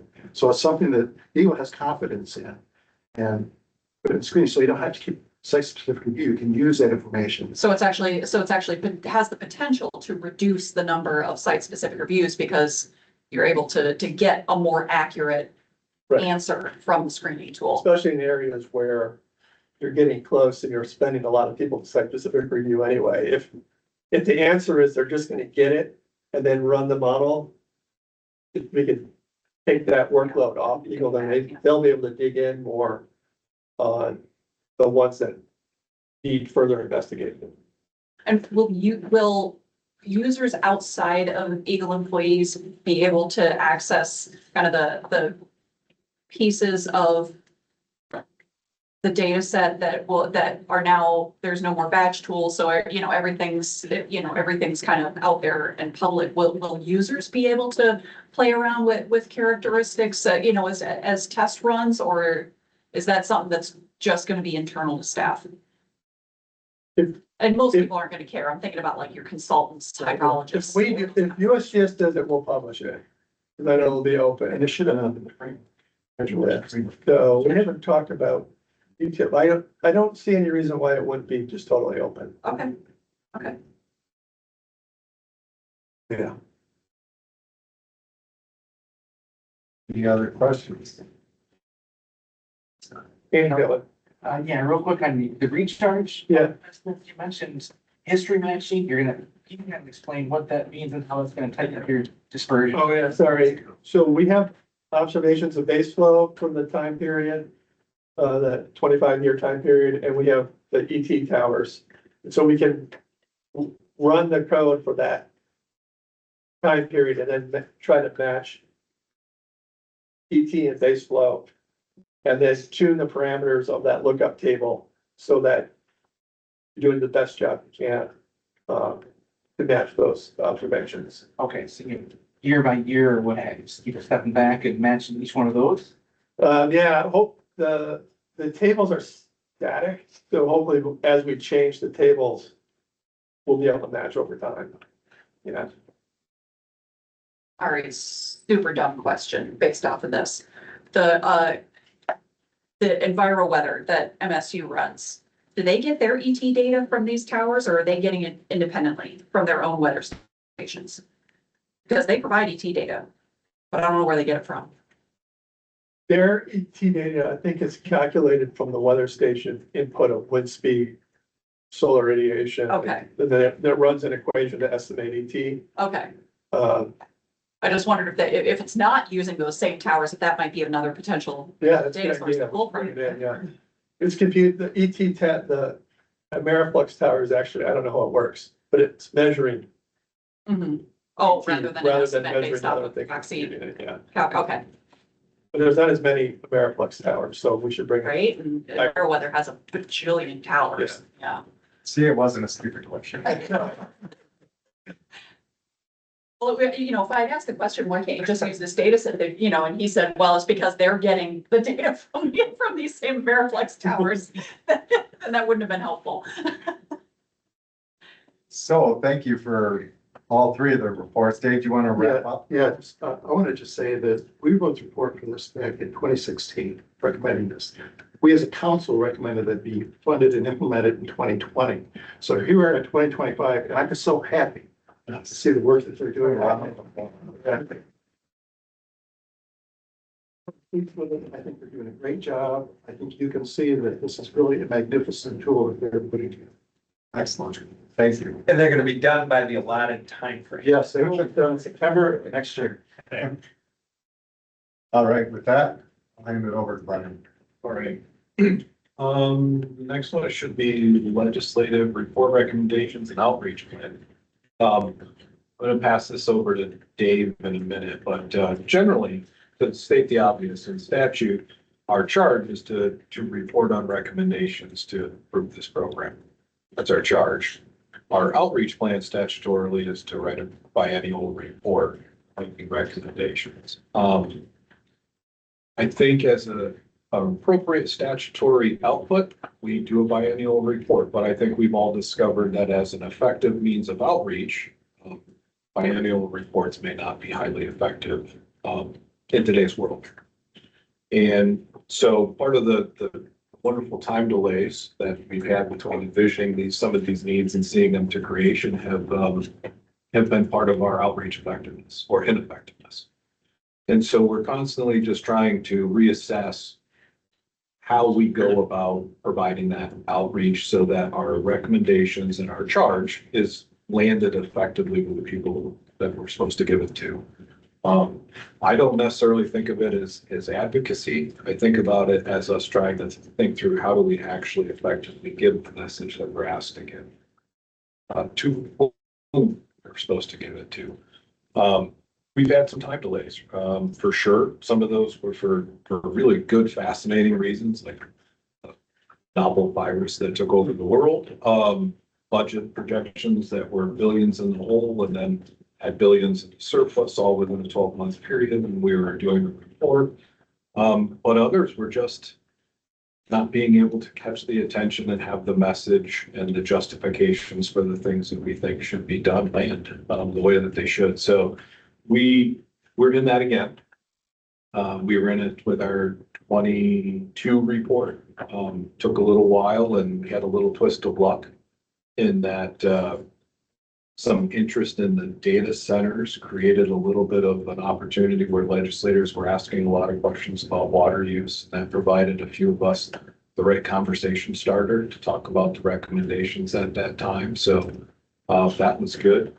But here we are, we got a 24 report that we finished in December. It's not included. It wasn't included in the governor's executive budget, whether that was a purposeful or just a timing issue, or we didn't get the message out the right effective way. I don't know.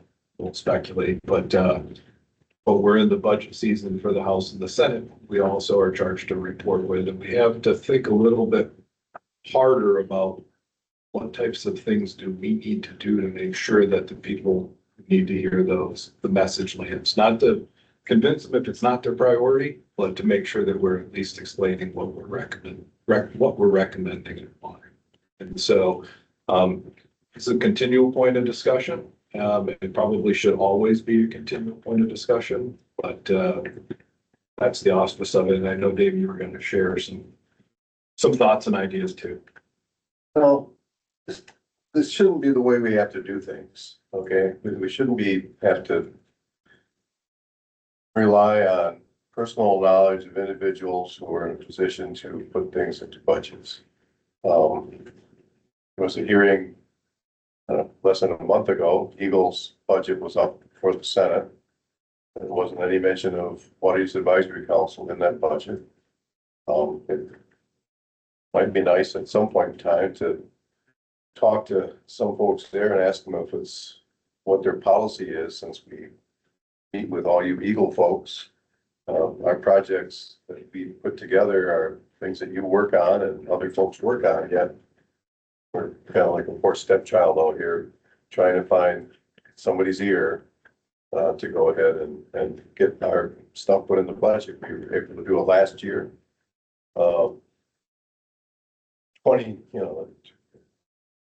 2 years late, simply because there was a bunch of money left over in the budget. And certain individuals were approachable and able to put some placeholders there in the House and in the Senate, and we were successful in getting projects put into place. So what do we do now? We've got a 2024 budget we're looking at. Just took my glasses off. But, I'm just making an ask. $1,195,000.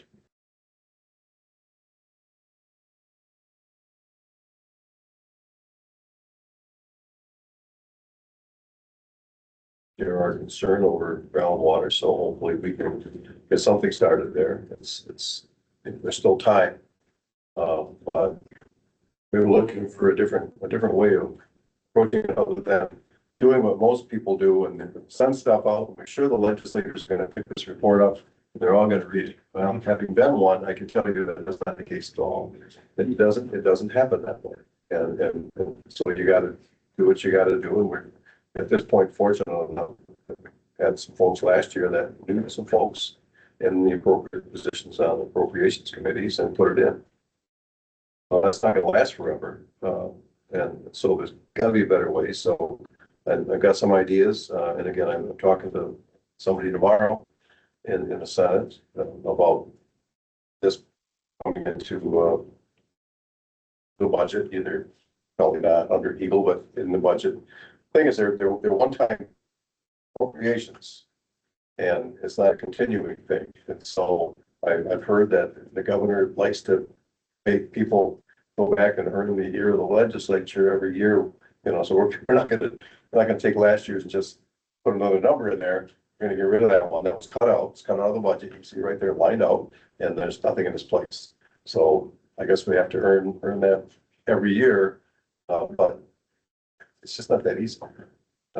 So that's my idea. Is going to be talking to some people, see what we can do.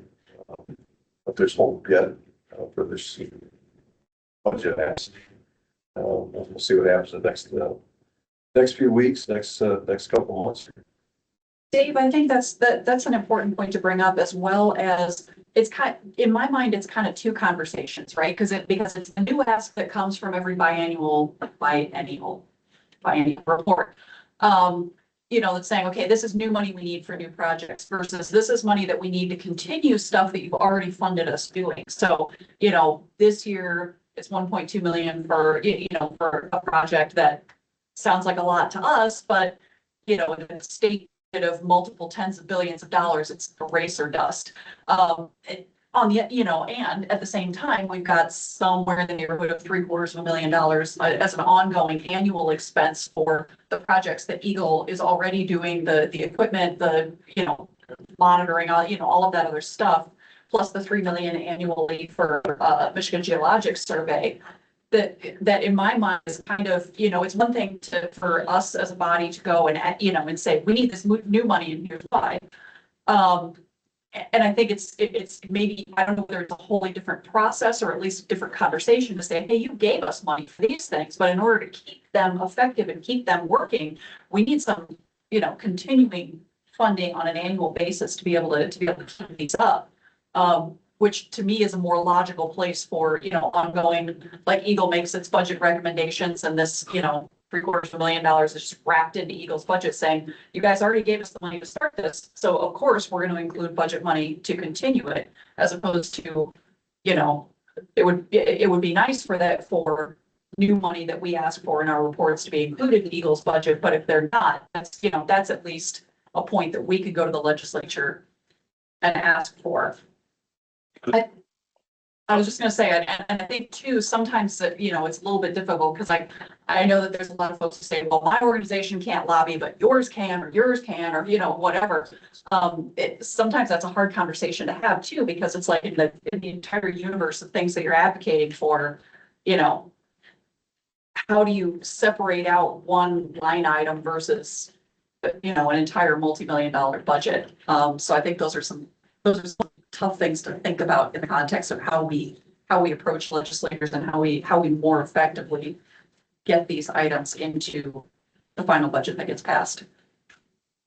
And even if you can't lobby, you can educate. But yeah, I'm curious, Dave, also good to see you back from Florida. What's being relatively new back on the council, what is like the overall strategy around, I know that's kind of what we're talking about here, but like who is running, Dave, are you running point on that? Is Apparently so, yeah. apparently so, okay. And so I guess you know, there's like the coordination piece of it around the, you know, specific asks, right, of the projects we have both ongoing and new. But I also think there's an opportunity for just better education on groundwater, right, and water use in general. And so that way, when we go back to the legislature, it would be nice to get to a point where the specific asks and projects don't really care about, and that they see the value, right, in the council, and then they also see the value in overall better groundwater management, data, oversight, all of those things. And so I'm wondering, as we talk through the legislative strategy, whoever else, you know, I think they are related plans, but I think thinking through like what is a general education along with the specific asks, right? Because you know, I'll take like the Michigan Hydrologic Framework as an example. Super cool stuff, right? Great presentations, really informative. You know, legislators are going to pick up, as you guys know, like 0.5% of what you guys talked about. And so it is more about the source itself. And I think there's a lot going on in this region right now that can kind of leverage for those conversations. I'd be happy to chat and think through some of that with you, but I think they're two separate kind of additions for us. I just wanted to add in what's at stake this year.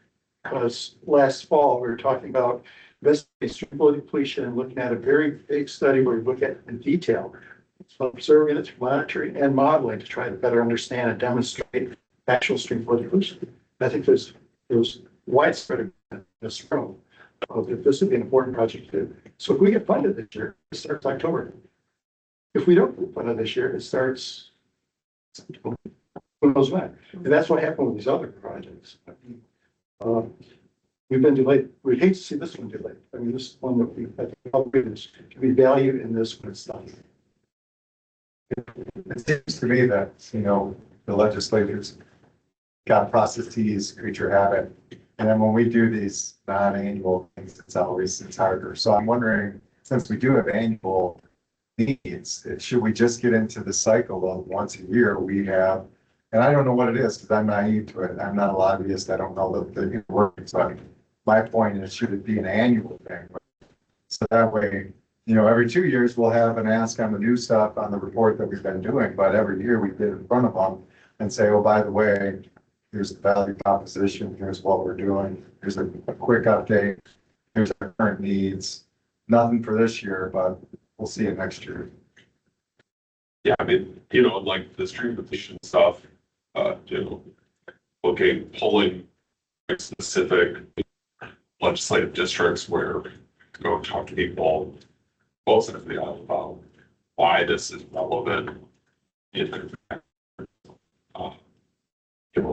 That's really powerful, right? And then that can help kind of carry conversations on some of the other instances. Okay, we're gonna work on this issue, right? That you guys identified the constituents in your district have. We're also stuff. Would you like to also help champion that? I think like those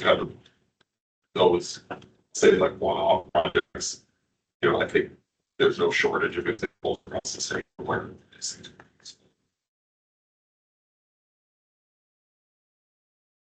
I think it's gonna be all of those. When I got dragged into this in 2007, it felt pretty normal for the co-chairs to sit in front of invited into the Senate committee hearings and give pretty lengthy updates. And the years now since Laura forced her way into give a presentation in front of the legislative body. So, I think that's, when we send the reports, we're not everybody busy, right? So it's not surprising that people didn't pause to read a long report. I think we're gonna have to keep doing a lot of things. We're gonna have to ask to give some presentations. My mind went to something that when Doug was mentioning presentations that went, into the complex of what we're working on. It's thinking, all right, we should make and I do not want to try to explain the details, but if they would maybe explain the details for 1 minute or 2 minutes, 2 images, and collect them all and present that. But you're right, like we might need to be discussing annual. I think it's hard. I think Dave mentioned it, in the budget. If every year there's some financial need, it kind of by habit turns into an annual line item, but if it's zero, it gets scratched out that year, and then you have to fight for anybody to remember the next year that line existed 12 months prior to get it put back in. And things that are annual tend to have a bit of momentum and stay in there. So I think we have a lot of stuff. We have to figure it all out, but and they're doing the bare minimum that the statute envisioned isn't as effective as this should be. So we're gonna have to keep working on all these fronts.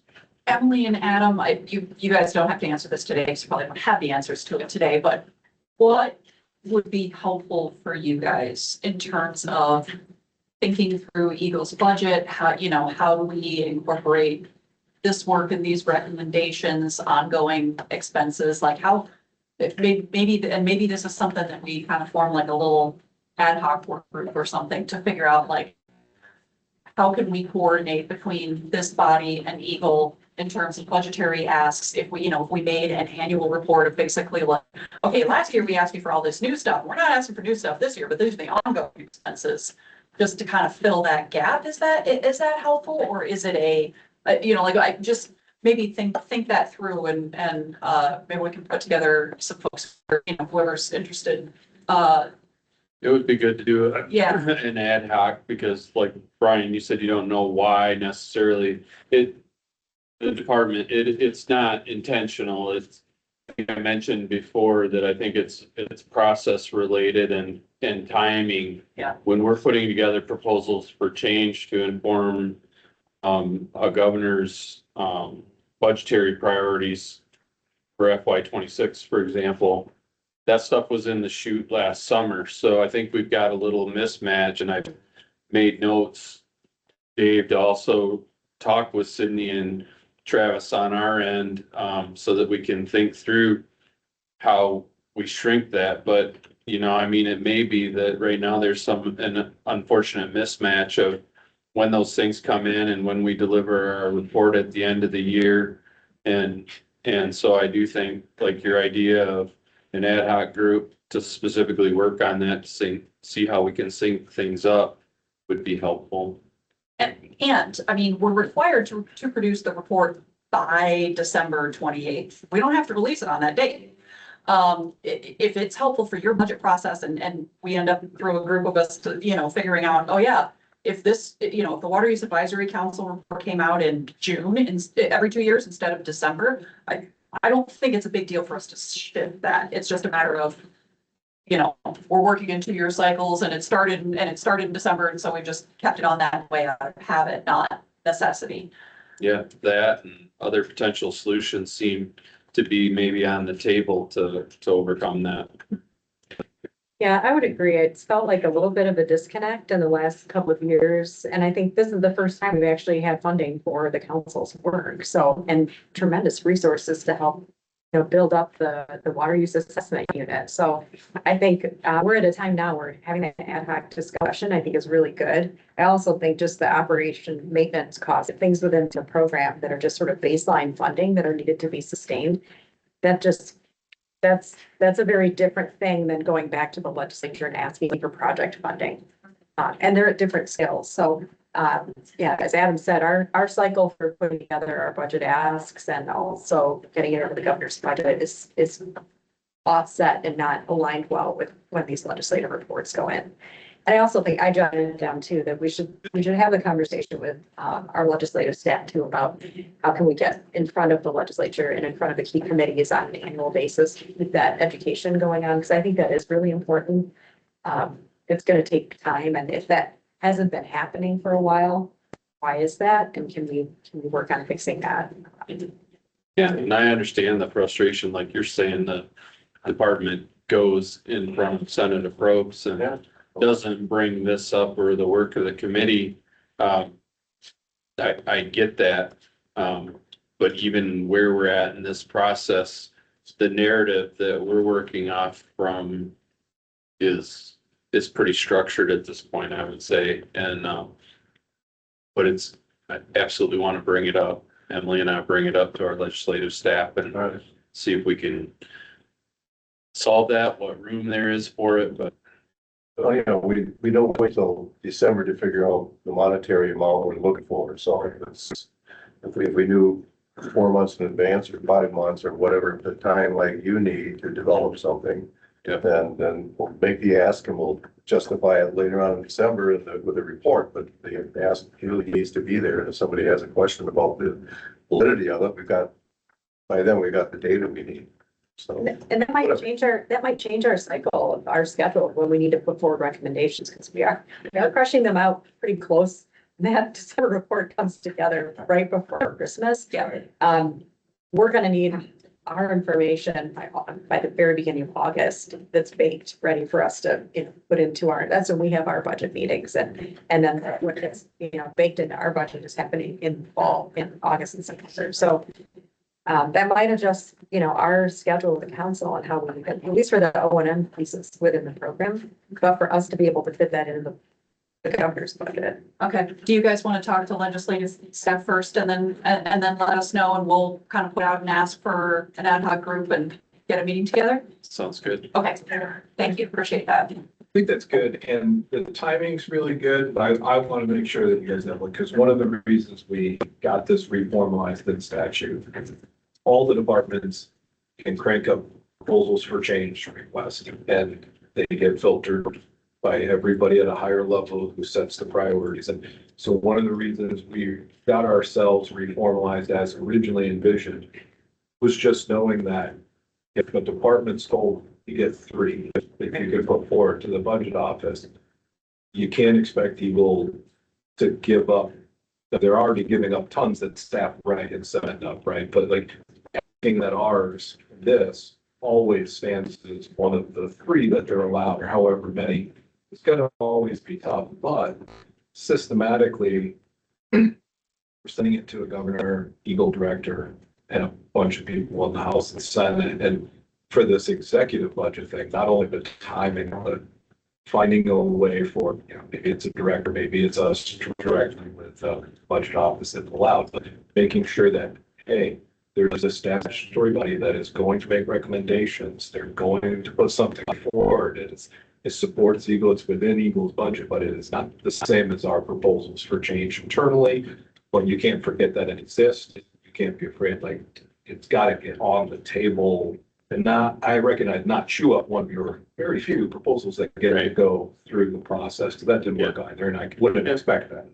No, I would suspect, you know, we would still be able to come out obviously and support and advocate, provide testimony on the value of recommendations and recommended funding that somehow came in, not from like our own proposal for change, maybe not with state budget office or governor rec, but something that emerges in the appropriations process. Are there other examples of councils that have are structured similarly that are working well in terms of how they're structuring their legislative asks? I can't think of any like. Is there anybody like us that's? Yes. The legislature says you will do this, you will issue a report. I don't know, I'm trying to think in my own mind if there's other folks outside of the departments. Yeah. That are in the same position we are. There must be somebody out there somewhere, but I can't think of it. I think the model for the ad hoc group though is a really good one. And then we can figure out what is going to make sense for us going forward as a group. And then what's the agency's role and how is our budget process going to work, and make sure that everybody understands that. And then how can we as a council and as agencies support the recommendations in a effective way? Yep, and this group could then bring the recommendation to the full council for approval for how we move forward, whether that's we change the date that we issue the report, or, you know, here's how we're gonna work forward in the budget, and let everybody get a chance to kind of kick the tires on it before we go and implement. Okay, awesome. Good conversation. Thank you. Yeah, very good. Very good. If any of you are sitting there hoping to be part of it, don't want to raise your hand, send an email to one of us and we'll include you.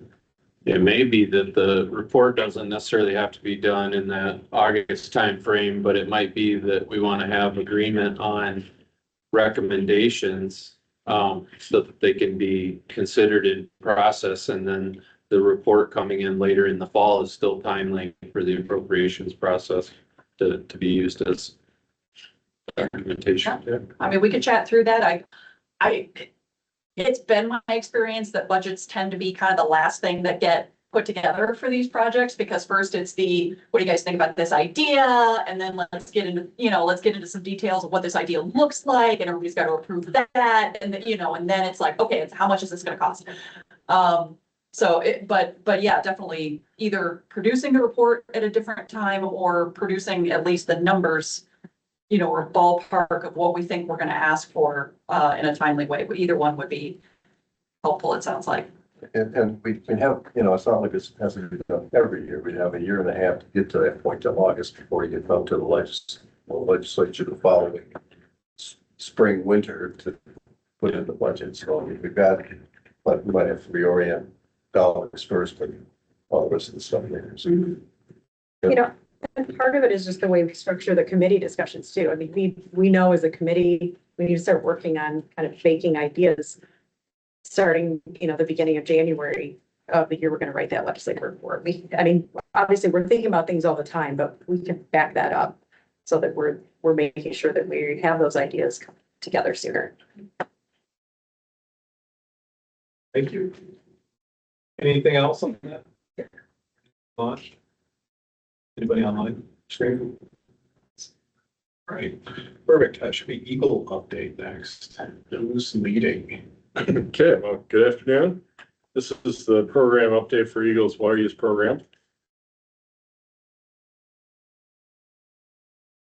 Before I get started with the guts of the slideshow here, I took out, in the process of editing the number of slides way down, I took out a slide on personnel updates, but I do want to mention the Russ Elmer transferred out of GRMD to RRD Grand Rapids District.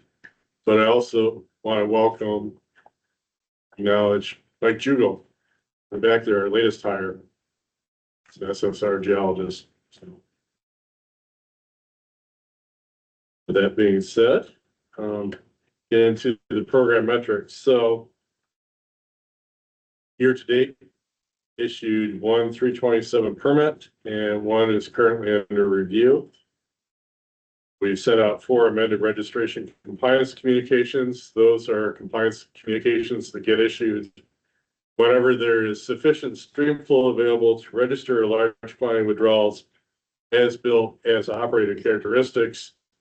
If those as built as operated characteristics differ from the registration details. Also pre-screening reviews that get done for a drinking water division, essentially the equivalent of a site-specific review for a community water supply. To date, 6 of those have been completed, 4 Zone A, 2 Zone B. 3 are still pending, one was Zone D, but is being negotiated, and then 2 more that are incomplete where we need more information. Jim, one question. Is this year to date or is it? That's, yeah, January through April, Okay, thank you. or end of March anyways. Year to date in 2025, so we've received 60 auto pass registrations from the tool. And we've received another 50 specific review requests. The next slide will display the result of our SSR reviews so far. So we've issued 37 SSRs, an additional 7 were retracted by applicants. We haven't had any SSR denials yet in 2025. And as of this date, we have 6 SSRs that are still pending. Top graph is the percent of SSRs completed within the statutory 10 business days. And the bottom graph is the percent of SSRs completed within the 10 business days over time.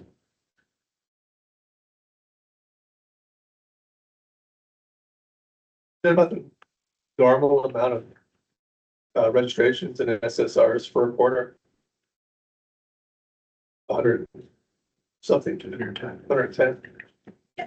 Yeah, typically this is the busiest time of year while post-harvest and pre-planting, when the water users, mostly ag, are planning for the coming year. And that's almost half our SSRs, which is a huge percentage. Yeah.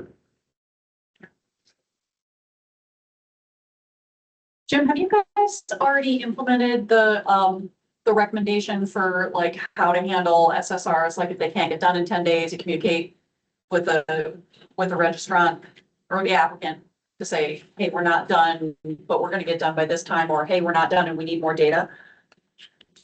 We are communicating with the applicant, and if there is a separate agent before the 10-day to update them if it's going to be done. If not, if we have an expectation when we're going to get to it, and our staff will be in touch with them if there's additional information that's required. This figure shows the locations of depleted water management areas as of April 2025. Depleting meaning that there's not enough stream flow currently available to authorize any additional new withdrawals or increased withdrawals. Usage. 18. Quarters. Yeah. And then this table shows the details of those water management areas, the stream classification, index flow, the depletion current depletion status.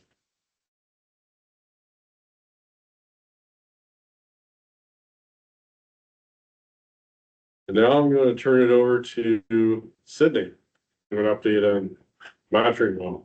So I'm going to give an update on 3 different projects that the groundwater data unit is working on. So the first of which is that Eagle is in the process of developing a statewide network of monitoring wells.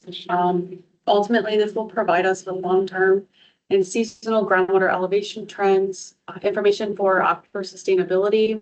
And then in the future down the road, we may also be able to use this to monitor background groundwater quality. To start, we're just going to be focusing on water level though.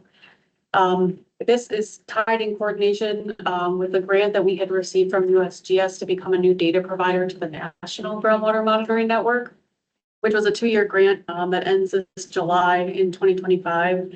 So, like I mentioned, our goal is to develop a statewide network for Michigan to have the data that we need in order to answer the questions about aquifer sustainability and other things moving forward. But then a subset of those wells would also be contributed to the National Groundwater Monitoring Network. Next slide.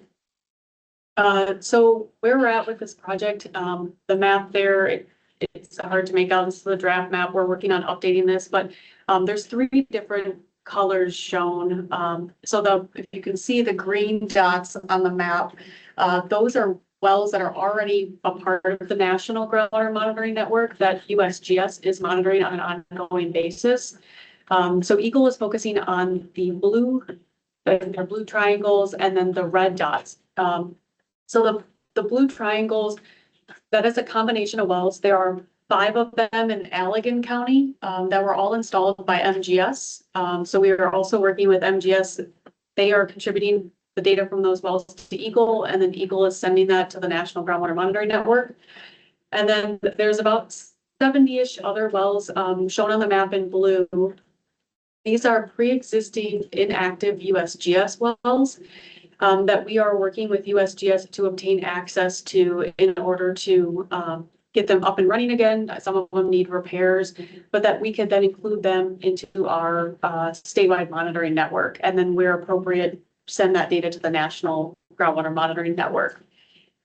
So we're starting with that approach of using pre-existing wells, but over time, as we identify data gaps, we'll also likely install new monitoring wells in additional locations. The red dots on the map, those are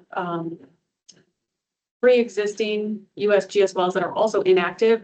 We have just been unable to locate them in the field or haven't had the time yet to locate those wells. So the red ones, historical records indicate that they existed at one point. And so as we continue on with the project, we will also be trying to identify additional pre-existing wells in the field and then work with USGS to get access.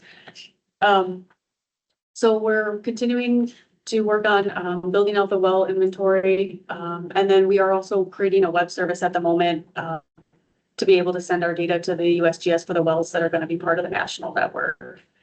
Sydney, Yeah. do you have funding to find these wells? And if they need work, you have money to do something to upgrade them? Yes, yeah, we'll be using state funding in order to, if they need to be redeveloped or repaired. I think we're potentially looking at, a contract or something like that because we'll have a decent number of wells to start with. But to make sure that we can get them up and running to be able to use them. Yep. So that's where we're at with that project. The next project is Eagle's new groundwater data management system. So I think I've talked about this a little bit before, but this is the project we're going to be using Equus for from Earthsoft. And so the goals of the groundwater data management system, again, is to provide a common storage, analysis, and sharing of groundwater data within Eagle, and bringing all of our groundwater data into one location. It's also going to allow for improved hydrogeological and geological understanding that then results in improved conceptual site models, as well as better informed decision-making for protection of public health and the environment. And then lastly, it's also going to increase data accessibility for external partners and the public. So a lot of that data will be publicly viewable through dashboards and things like that. So like I said, in order to create the groundwater data management system, we're using Equus. Equus has a lot of different reporting capability, which is something that I think will be helpful both for internal staff as well as external users. So you can do a number of different reports, environmental and geotechnical data, visualizations, including, site maps, boring logs, cross sections, as well as like 2D and 3D geologic models, It can be used to evaluate geochemistry as well as to do statistical analyses. And then it also has an integration with Esri's ArcGIS software. And that it also allows for flexible reporting using dashboards and widgets, which again can be viewed publicly. So Equus, what we're doing with this groundwater data management system with Equus, it's a multi-year, multi-phase project. The first phase is migration of the WellLogic records into Equus. So data migration is expected to be completed this summer in July of 2025. That's our current timeline. That is just for migration into our production environment. The goal long-term is to be able to have Equus eventually replace WellLogic, so that the functionality that's currently there in WellLogic, you would be now able to do in Equus. The timeline for that full WellLogic functionality in Equus is still under development. I expect it'll come probably past July 2025, but hopefully sometime later this summer or early fall. The last project then, this is a project that Eagle is working on with USGS. So this is the hydrologic enhancement for Michigan study. I believe this is coming out of a group of 2020 recommendations. Is that accurate, Howard? The basis of this? Yeah, maybe even earlier. Okay. It's kind of a combination of a couple recommendations. Okay. And so the kind of at the highest level, the goal here is collection of hydrogeological and hydrological data that'll support a range of programs working to protect our groundwater resources. And there's a number of tasks within the project. So there's a stream gauge network analysis, as well as optimization component, a groundwater monitoring well network analysis and optimization. There's also an airborne electromagnetic survey, and then groundwater modeling work. So the figures here, these come from USGS. So just at a really high level, the stream gauge network analysis is looking at assessing how well our current network represents streams in Michigan. So things like stream size, thermal regime, land use type, and then ultimately working to optimize that network to capture things like GSI interactions and other hydrologic changes. So. And then part of the optimization will be enhancing some of the pre-existing stream gauges. So you can see on the figure there on the right, showing kind of the number right now of stream gauges that have the ability to measure temperature and kind of how limited that is across the state. So some of the enhancements could be adding temperature to additional stream gauges or other features such as cameras and or water quality auto samplers. And then it may also include the installation of new stream gauges in other locations. And then another part of it is the monitoring well network analysis and enhancement. So again, looking at how well our network covers various topographic, geologic, climatic, and land use environments. So this task here within this project crosses over somewhat with the National Groundwater Monitoring Network grant that we are also working on. And this will also include the installation of new groundwater monitoring wells to be included in the network, which will then be monitored for changes in groundwater levels due to pumping, land use, and or climate over time.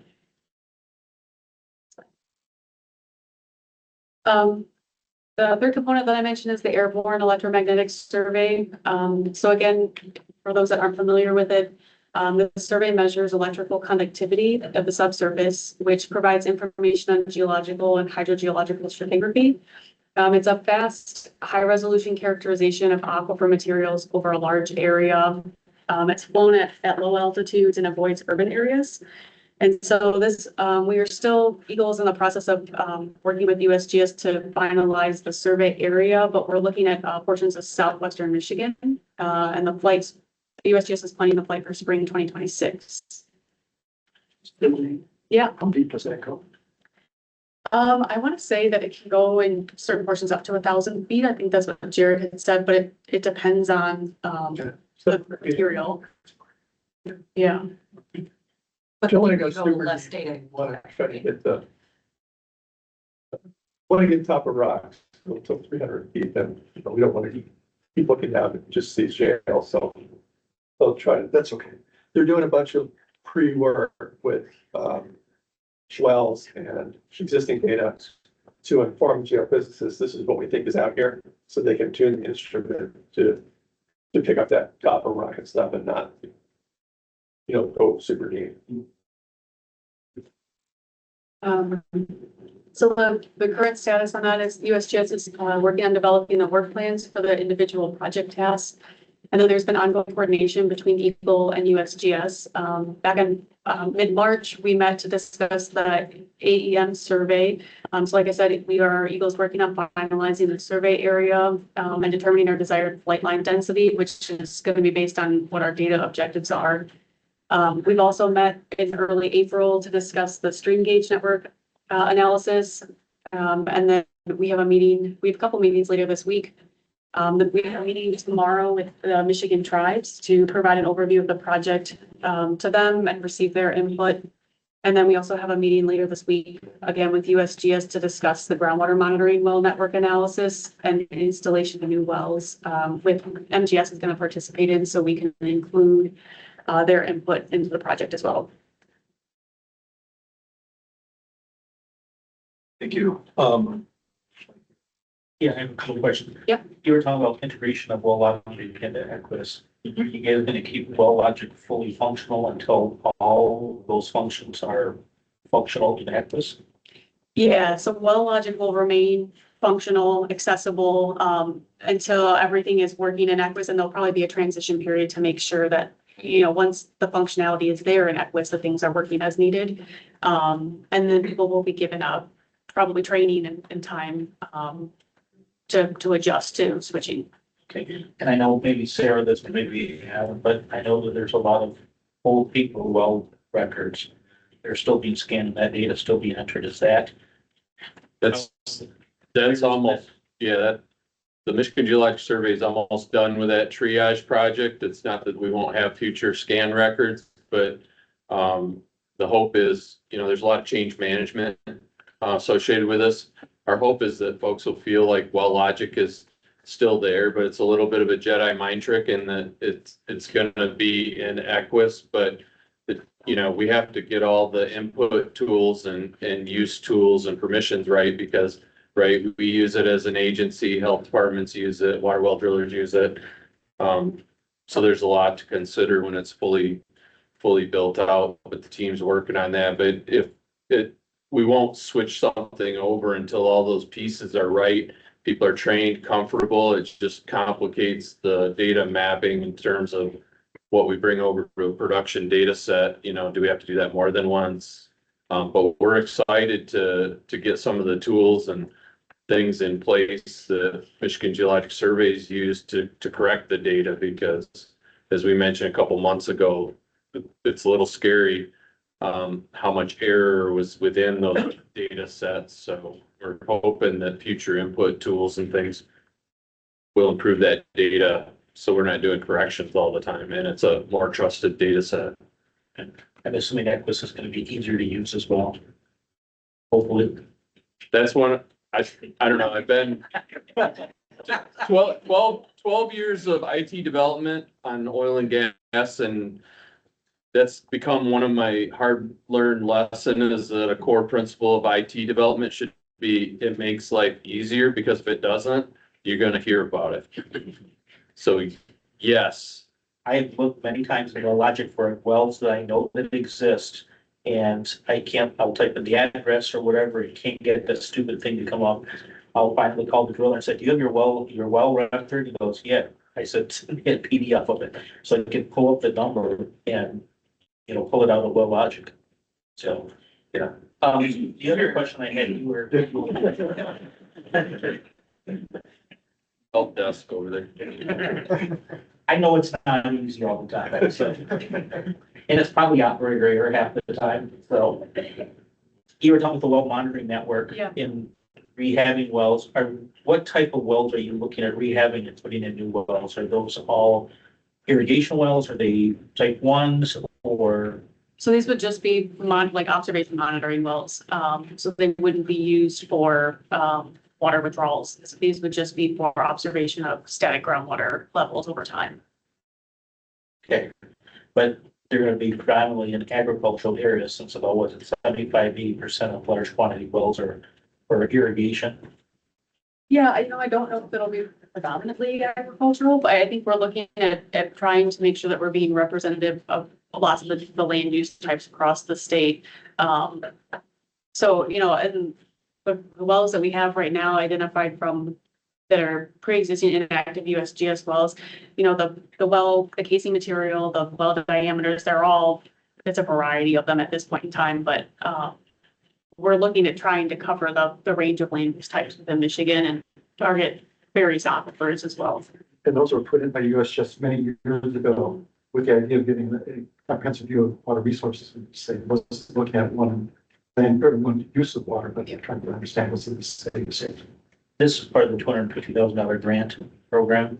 I understand correctly, or is this something different? This is $7 million IT funding received from the legislature.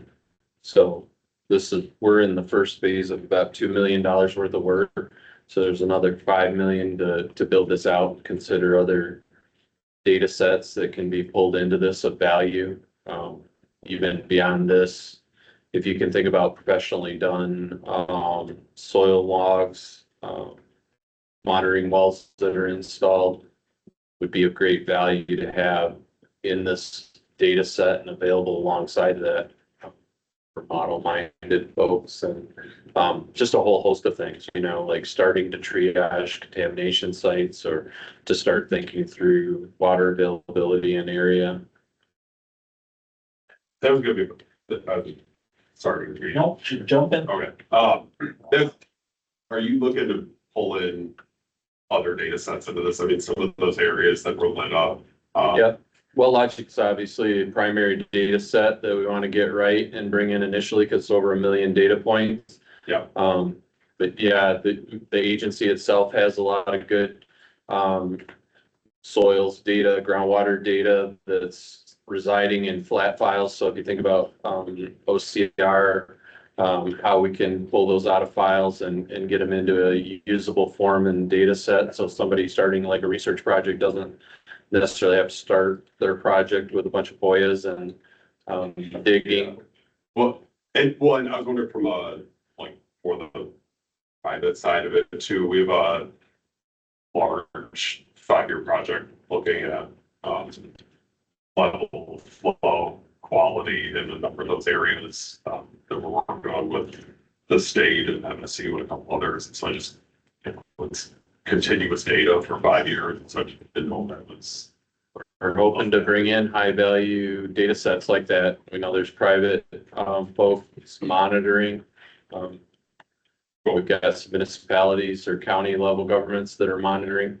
The hope is that it would be connected or in here, even though we said we don't like to store data more than once. The value we think in having a giant portal like this is going to be powerful to researchers and environmental companies, everybody. The vision was to include remediation sites, so the 201 and the 213 wells, and the data that they collect. Right? Probably tied by map. Yeah. They got about 40,000 sites or something like that. Yeah. Multi-year, multi-phased approach. Yeah. What's the, on the stream gauge analysis and optimization and the groundwater monitoring, network analysis and optimization, what's the project timeline for those? So I think the project timeline is through December of 2026. So it's a relatively quick turnaround time. Okay. It's air funding, so yeah. Well, I'm just seeing connections and stuff. So the other question is, on the groundwater monitoring network, trying to get going, I see the value in finding old ones, right? If you can find old ones that cover a spatial area we don't have, plus you get a connection to the previous historic data. Awesome. But as you go forward, it would seem like figuring out where to have the new ones, or if money's limited, even looking at all of the blue and the red and making hard decisions based off of sort of this idea of how do we have coverage. certainly you might wait in an area, but I'm always a fan for some systematic coverage across the state. Those are good, and I'm seeing the connection with some of the intent of what we wanted to do when we got to long-term data planning. And maybe seeing some synergy that saves, this work saves a little bit from that process. So I'm just saying, like, start to have like time frames, make sure that we use full advantage of all these similar things. We're prioritizing the network analysis in our timeline with Eagle to try to get as much upfront, and then coordinating with Sarah Shop at MGS. They're doing a lot of drilling, converting some of their geologic characterization drilling wells to monitoring wells. So we know where they're going in, and we know if there are some existing wells, then we can start looking for gaps. And we are really aiming at like that background condition. So we know that there are private companies that are monitoring near production wells, so we're not going to prioritize that. We'll be looking at more like what's happening regionally and try to answer that question. That's usually what a lot of times what comes up is like, yeah, we know we're pumping a lot here, and water levels are going up and down, but what does that mean for this watershed or this county or whatever? The data committee said. I was gonna send you an email. The team here has a very full plate, Howard, as well. Getting this ARPA funding spent by December of 2026. So some of the things you're talking about, we have money that we're continuing on work project to come in behind that when the gap analysis is done, and to work with data committee and so forth to identify how we further build it out into priority areas. Like Cindy had mentioned, we're really kind of focusing on what currently exists in the state, right? Not only to kind of get whatever we can up and running, but then also to address the ones that maybe we can't currently exist as liabilities in the state. And hopefully by the time we have that done, maybe with some help through contracts, we'll be ready for whatever the network analysis output actually shows.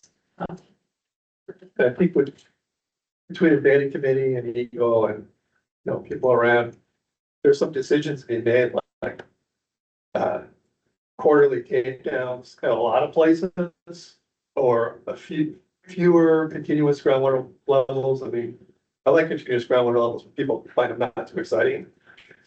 But it's nice to have a few at least, where you can do a continuous, but that's a bigger capital expense, and then there's a long-term operating expense. Yeah.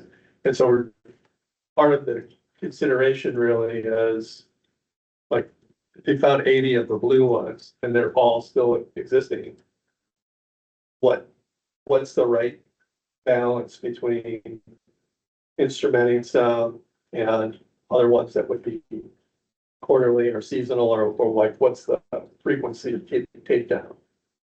So yeah, those are the kind of open questions. It's great, fantastic. Anybody else have any questions? Is there more to the? Yes. Okay, we'll continue forward. Okay.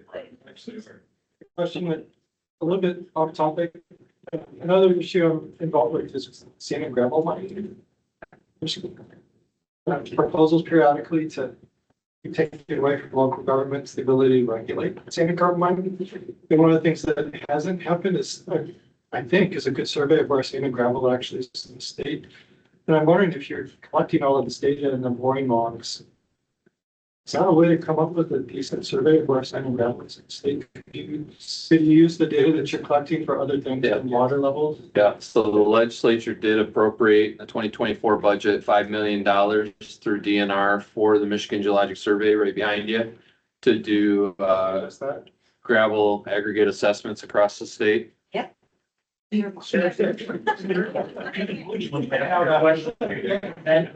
question. Go after the meeting. That'll be what, a 4 to 5 year project by the time it's. Yeah, 5 years, we're about a year and a half in.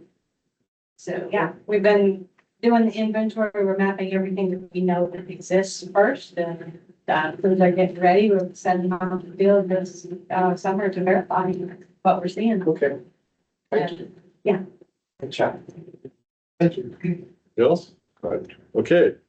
Then the last part, Megan and Hannah are gonna give an update on water withdrawal assessment tool modernization project.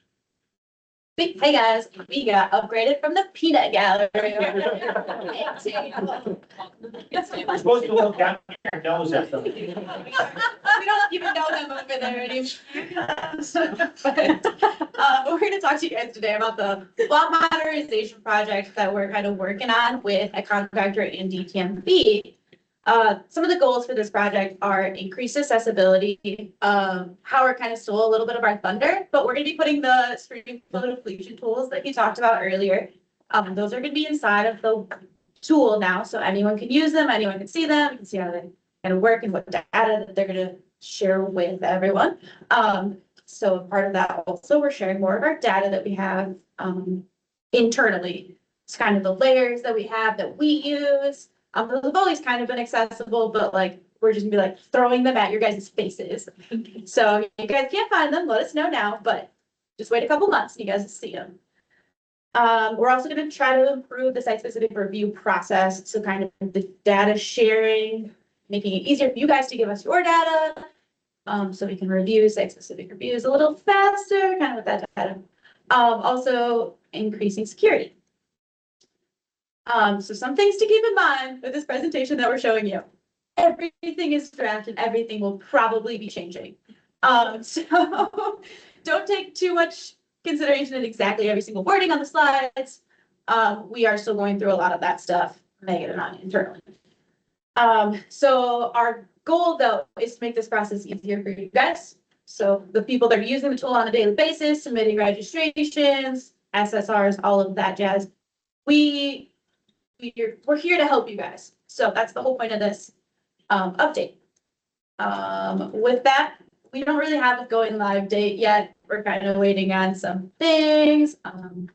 The code from Howard, once we get that, and then kind of implementing it into the new design that we have going on. Along with some MyLogin implementations. All right. So this is the draft. It is draft. See the word draft? Very draft. This will be the new WAP homepage. You'll see here those things that are kind of in like the postcards, where everything that's in that giant paragraph that I'm sure no one has ever read in their life. On the WAP homepage, kind of broke them out. We're gonna make them a little easier to read. And then once you hit the start button, you're gonna go to the MyLogin screen where you're gonna log into your MyLogin account. If you don't have an account, great account here. I think pretty much everyone, most people have MyLogin accounts, especially if they're reporting their water use. So you'll just use the same exact MyLogin account to go through the tool now. Once you hit login, you're gonna go back to the WAP tool. And you'll see kind of the same screen that you see now after you hit the like start button. You're gonna have the option to register a new withdrawal, revise or modify an existing registration, or cancel an existing registration. So we hit the register a new withdrawal. You're gonna go to a map just like you see now. I don't know if any of you guys use the Ride Mapper at all, but it's gonna be the same kind of setup for the Ride Mapper map. It'll look very similar if you guys use it. You can locate however you want, either by address or a coordinate, just like you can now. Click on a point on the map to get that location. Once you do that, you're going to be able to select whatever stream flow depletion tool represents your new withdrawal. So if you think the Hunt 99 model represents it, you're going to click that. Hunt 03 or low. We will potentially in the future be getting more and more analysis that we can eventually add in here. So kind of just left a button in there for us to do that in the future. But if you click that Hunt 99 button, kind of updated the format a little bit, how you're going to input your data. Your lat long will be carried over from the map. You can put basically all the same information in here as you did before, but we will be sharing, it'll pop up on the screen already for you, kind of like an autofill, the transmissivity, the storativity, and the KDW that the WAT uses. You have data that you have collected and you have a better number for that for your specific location. You can enter that data in here. You can see on kind of the right-hand side, there's this picture kind of shows the geological area where your well is. I feel like with the draft right there, you can't really see it. But like, we're trying to get a picture so you can see kind of like, so you know that this is the model you want to use. O3 has like a, it's a, yeah. So the different models are for different, you know, settings. So that's the 99. This is the O3. It's basically the same thing. You're gonna notice that you have more parameters to input. I'm trying to think if there's anything crazy going on here. This will trigger, so a 99, if you're changing any of the parameters for the transmissivity, the KVW, or the storativity, the O3 and the ward are all gonna automatically trigger a site-specific review, just because we're gonna need to look at whatever information you're putting in there that's completely different than the tool currently is using. So these will all trigger the site-specific review process. The ward, this is gonna be the screen for it. Jimmy, can you click one more? We know that this is a lot for people to put all this information in here, so we're gonna have pop-ups that'll show tooltips, that be like, hey, don't read this one because it doesn't mean anything. Little tooltips and be like, B prime means this, B double prime means this, type thing. And along with the pictures, that if you go back a couple slides, Jim, you can kind of see those pictures will also, as well as we can, indicate what those values mean. So once you hit run the model, you're going to get to a very similar result screen that you've seen before. One thing that we did change is we kind of moved that summary. There was a lot of clicking of like continue, submit, continue, next. We're trying to narrow that down a little bit here by moving that summary screen onto here. So you can just kind of see all the parameters that you put in. You'll still be able to rerun if there's for some reason you don't like one of the parameters you see. Or you can hit the submit button or the request a site-specific review or register your withdrawal button from the screen. Yes, Dave. Is there gonna be a default option? So somebody kind of is gonna say, yes, I want to look at all this. Other people say, what are you talking about? I mean, if somebody, can they just follow the 199? 199. Not worry about anything else. Yep. Okay. Yeah. Put your first like dot in, it will auto populate everything that is already within the tool kind of thing. So all, like Hannah just said, your transmissivity, your KVW, all that stuff will auto populate. And if you don't want to change it, don't change it. Don't touch it kind of thing. And if it runs clean, it will not trigger an SSR, you know, like same process. So if you hit request or register your withdrawal, you're gonna see basically the same exact form that we filled out all before. We're gonna try to have any of your MyLog information move over, so you're gonna have to type your name out again, type thing. And I think address if it's in there too. We kind of got a list of things that will and won't move over, so we're hoping to get as much as possible.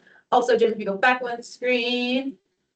Also on this page, we have added a site name. I got some feedback from some farmers that have like 85 pumps. They're like, I don't know which registration this pump goes to.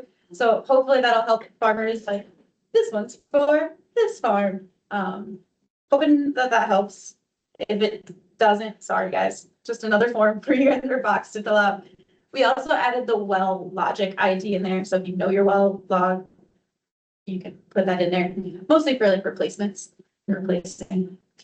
Also on this page, we're going to have a section for you to drop any supporting documents for your site-specific review. So why are you using the transmissivity you're using or the KVW or the updated storativity? So this will be kind of where you can attach all of those documents. And then once you eventually hit submit, you'll get an email with all those documents. We'll get an email with all those documents. So we all know that we're looking at the same thing. This is just like it normally, you normally have to review everything before you hit the submit button. We hadn't really seen this page before, like I threw it in here, so this is very draft. Like there are a lot of things that I want to change. So A lot of filler we work. gotta keep that in mind. But this is the structure of what it will look like. Yeah. So, I don't think anything crazy's changed here. We did added total acre inches as opposed to gallons, because I know a lot of farmers and talking that a little bit sometimes, so. More out west than here, but yeah, in general. Sometimes people like randomly call me like, we put it on a quarter acre inch, and I'm like, I'm gonna go type that in and try to figure out what that actually means for me. That is, yeah. So maybe it was just more for me. This page will be kind of like a snapshot of all those parameters that you did change. They will be Yes. displayed here as well. All, yeah, all that'll be here. This will be the registration document that you get, when you submit. Sweet. Hey, All right, so when we, that first map we showed, we're also going to be including updated layers of the current and active zones. That will be something that you'll be able to access. Right now it has just like our WMAs, but you'll be able to see what zone you're in ahead of time before you even put down your point.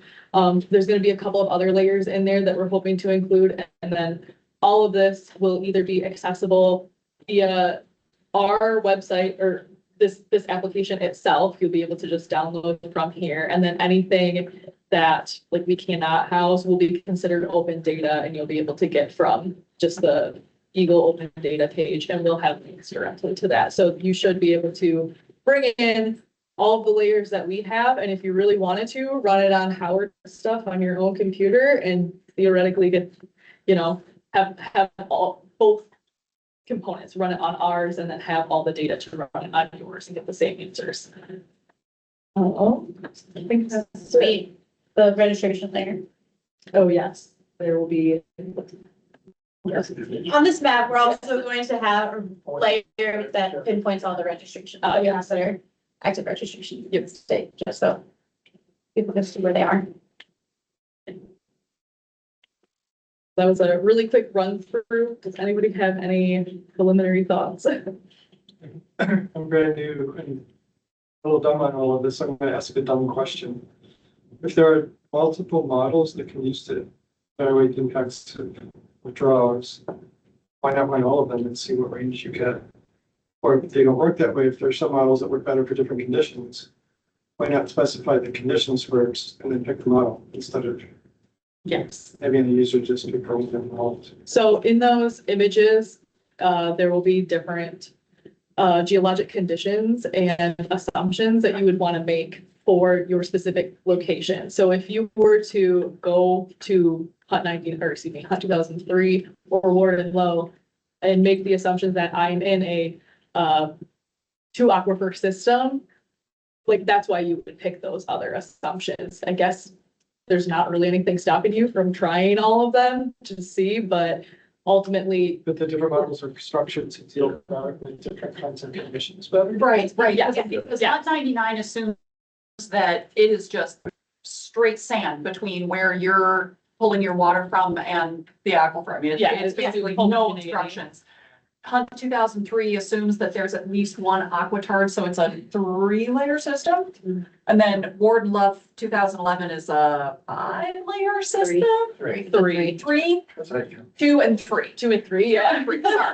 I'm like counting. From a user interface perspective, you better to ask them here, do you know the conditions you're working with, and then tell them which is the best model instead of asking them to pick the best model, not knowing how the models are different. Well, that's the whole point of them being able to submit the information, right? That's what they were trying to say earlier, is that the system is going to automatically default to the most conservative estimate, right? The Hunt 99 assumption where, like Laura was describing a second ago, it's going to be all sand.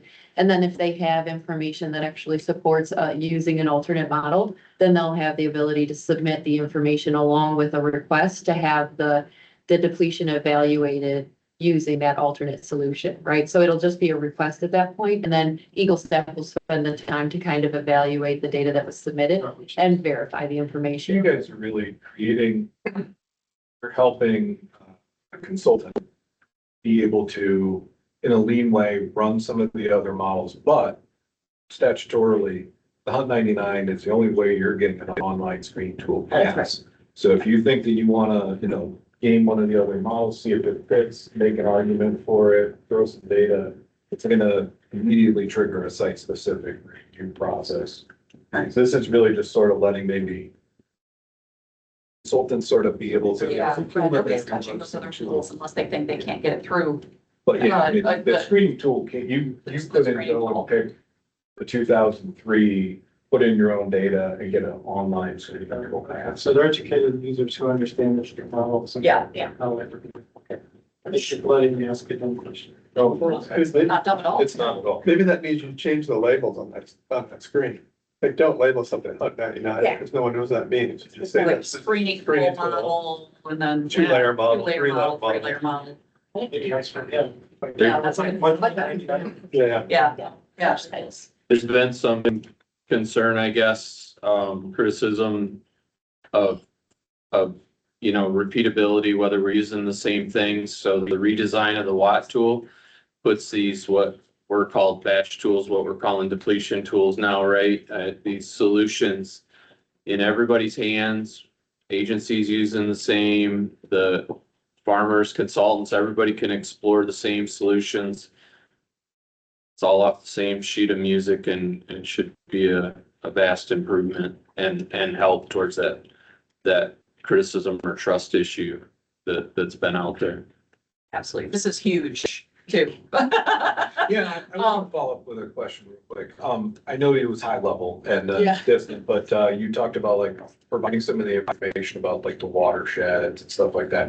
So looking for confirmation, one of the things I use it for is to go in, hit a spot, do a pump, change the levels of a pumping request and to try to see how that corresponds to predicted depletions in the surrounding watershed management areas. That's been a little hard to find. That's where I've always bugged Andy if I needed to try to figure out how to do that. Will this have some of that as an output where I can see like, here's all the surrounding possibly affected water management areas and the predicted depletion amounts from those? Can I see the index flow estimates? You'll be able to see. Yep. It. Oh, Excellent, thank you.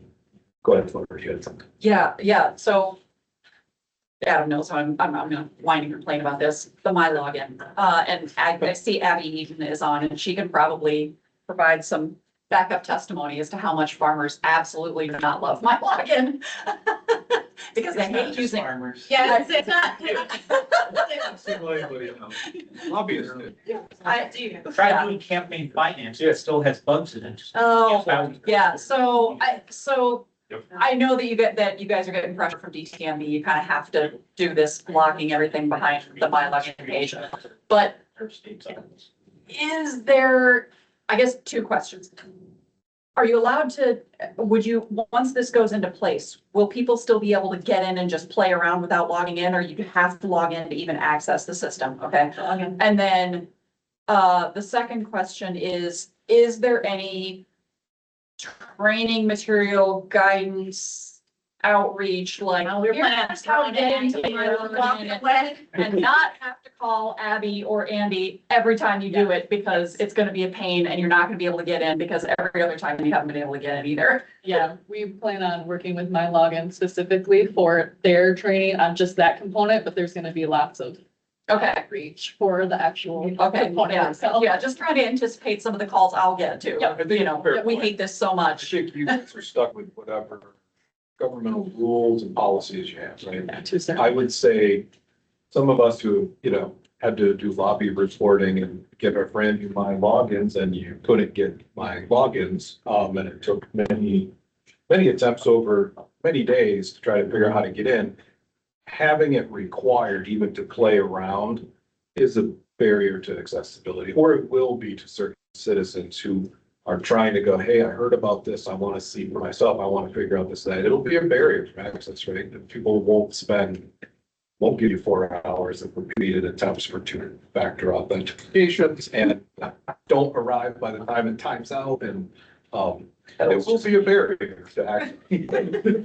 You guys are stuck with what you're stuck with, but Well, it is, and there's pros and cons, in cyber world, we don't like my login particularly either. We like to be able to surf, but the downfall is not having that too. You open yourself to a lot of vulnerabilities in terms of them being able to do bots and jam up your system.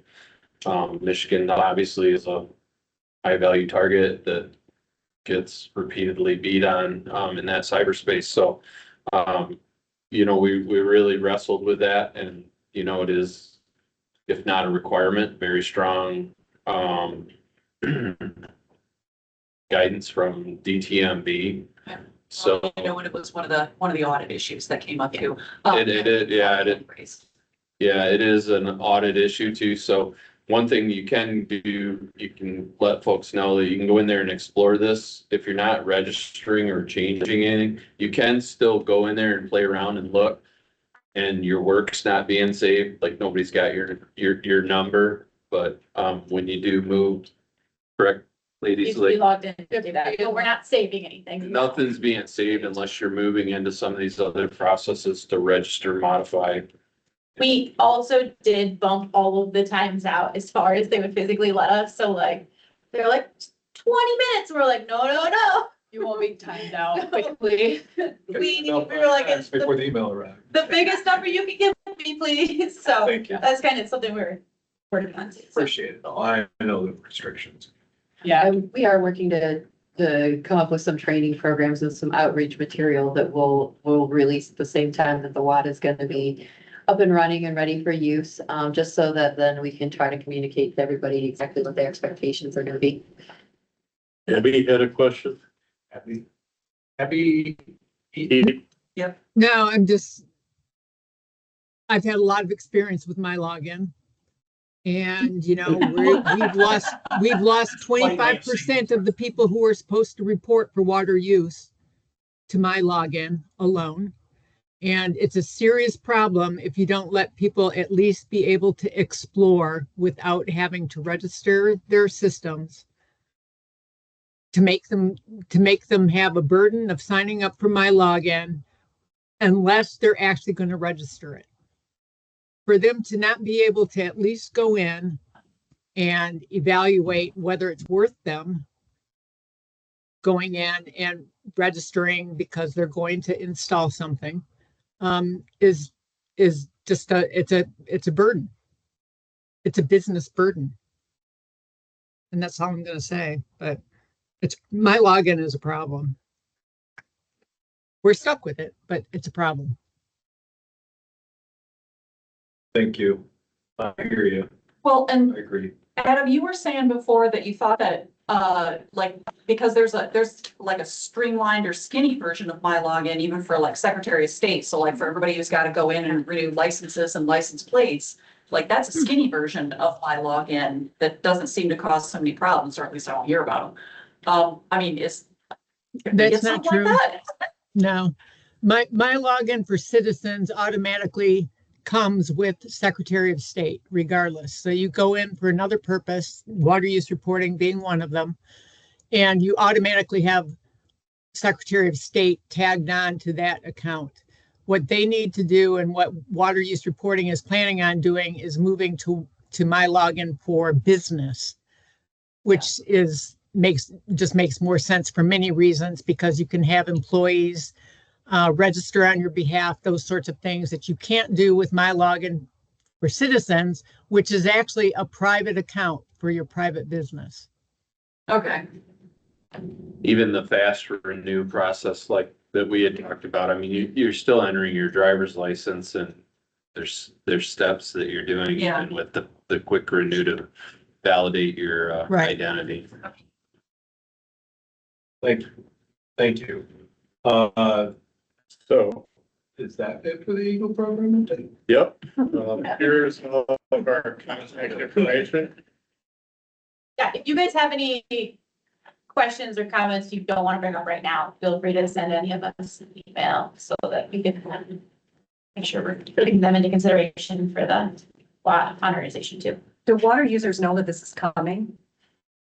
I actually just sent a note to our media team now that it's public, because I didn't want to do it before you guys kind of officially made here it is. We could tell people in an open meeting. So as soon as you guys started your presentation, I just sent a note to our media team to say, hey, what can we do? Farm news, podcasts, social media, anything else. And so I'm gonna work with them to see what we can get out there. And Appreciate that. Yeah. So, yeah, I think not waiting to do outreach, at least as an agency. Yeah, so I rolls kind of gave them the heads up this was coming when you announced that it was gonna be. Yeah. You guys were gonna talk about it back in February, so I said, hey, media team, I'm gonna be bringing you something. Well, they have a few months to work on their my login before they. Correct. Yeah. Yeah, we're not only waiting on USGS for the scripts. I felt like we put you under the bus. I want to recognize these ladies' efforts. It's an amazing amount of work going into this. Yep. Excited about it. Absolutely. Nice job. Many nights. All right, move this through the next couple of things quickly. Future meetings, you have them all. They're there as well as on the agenda. June tenth, August twelfth, October 14th, December 9th. Not much to be said about those. As normal, we'll get a time of that ahead of time, go with the meetings, participate. Next one would be open comments. Forward it. This is where we take, and can give anybody 3 minutes to share any comments, agenda or non-agenda item related. And anybody is welcome to, has a chance to speak and share yourself. We have any interest? Abby, is that your hand up again, or is it just still up? No, it was from the previous. I just also wanted to add that we are going to be rolling out a new water use reporting database this year. So when you start your efforts for spreading the word on the water withdrawal assessment tool changes, we should do those in concert. And that's it. Perfect. All right. Sounds good. I'll reach out to you then too, once I hear back from our team. Everybody loves new password, login is sweet, so. Yeah.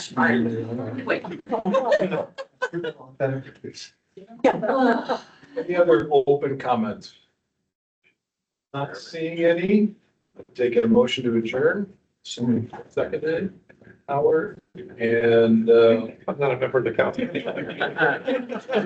Thank you, everybody, and No one needs to know. every one of our meetings is packed with details.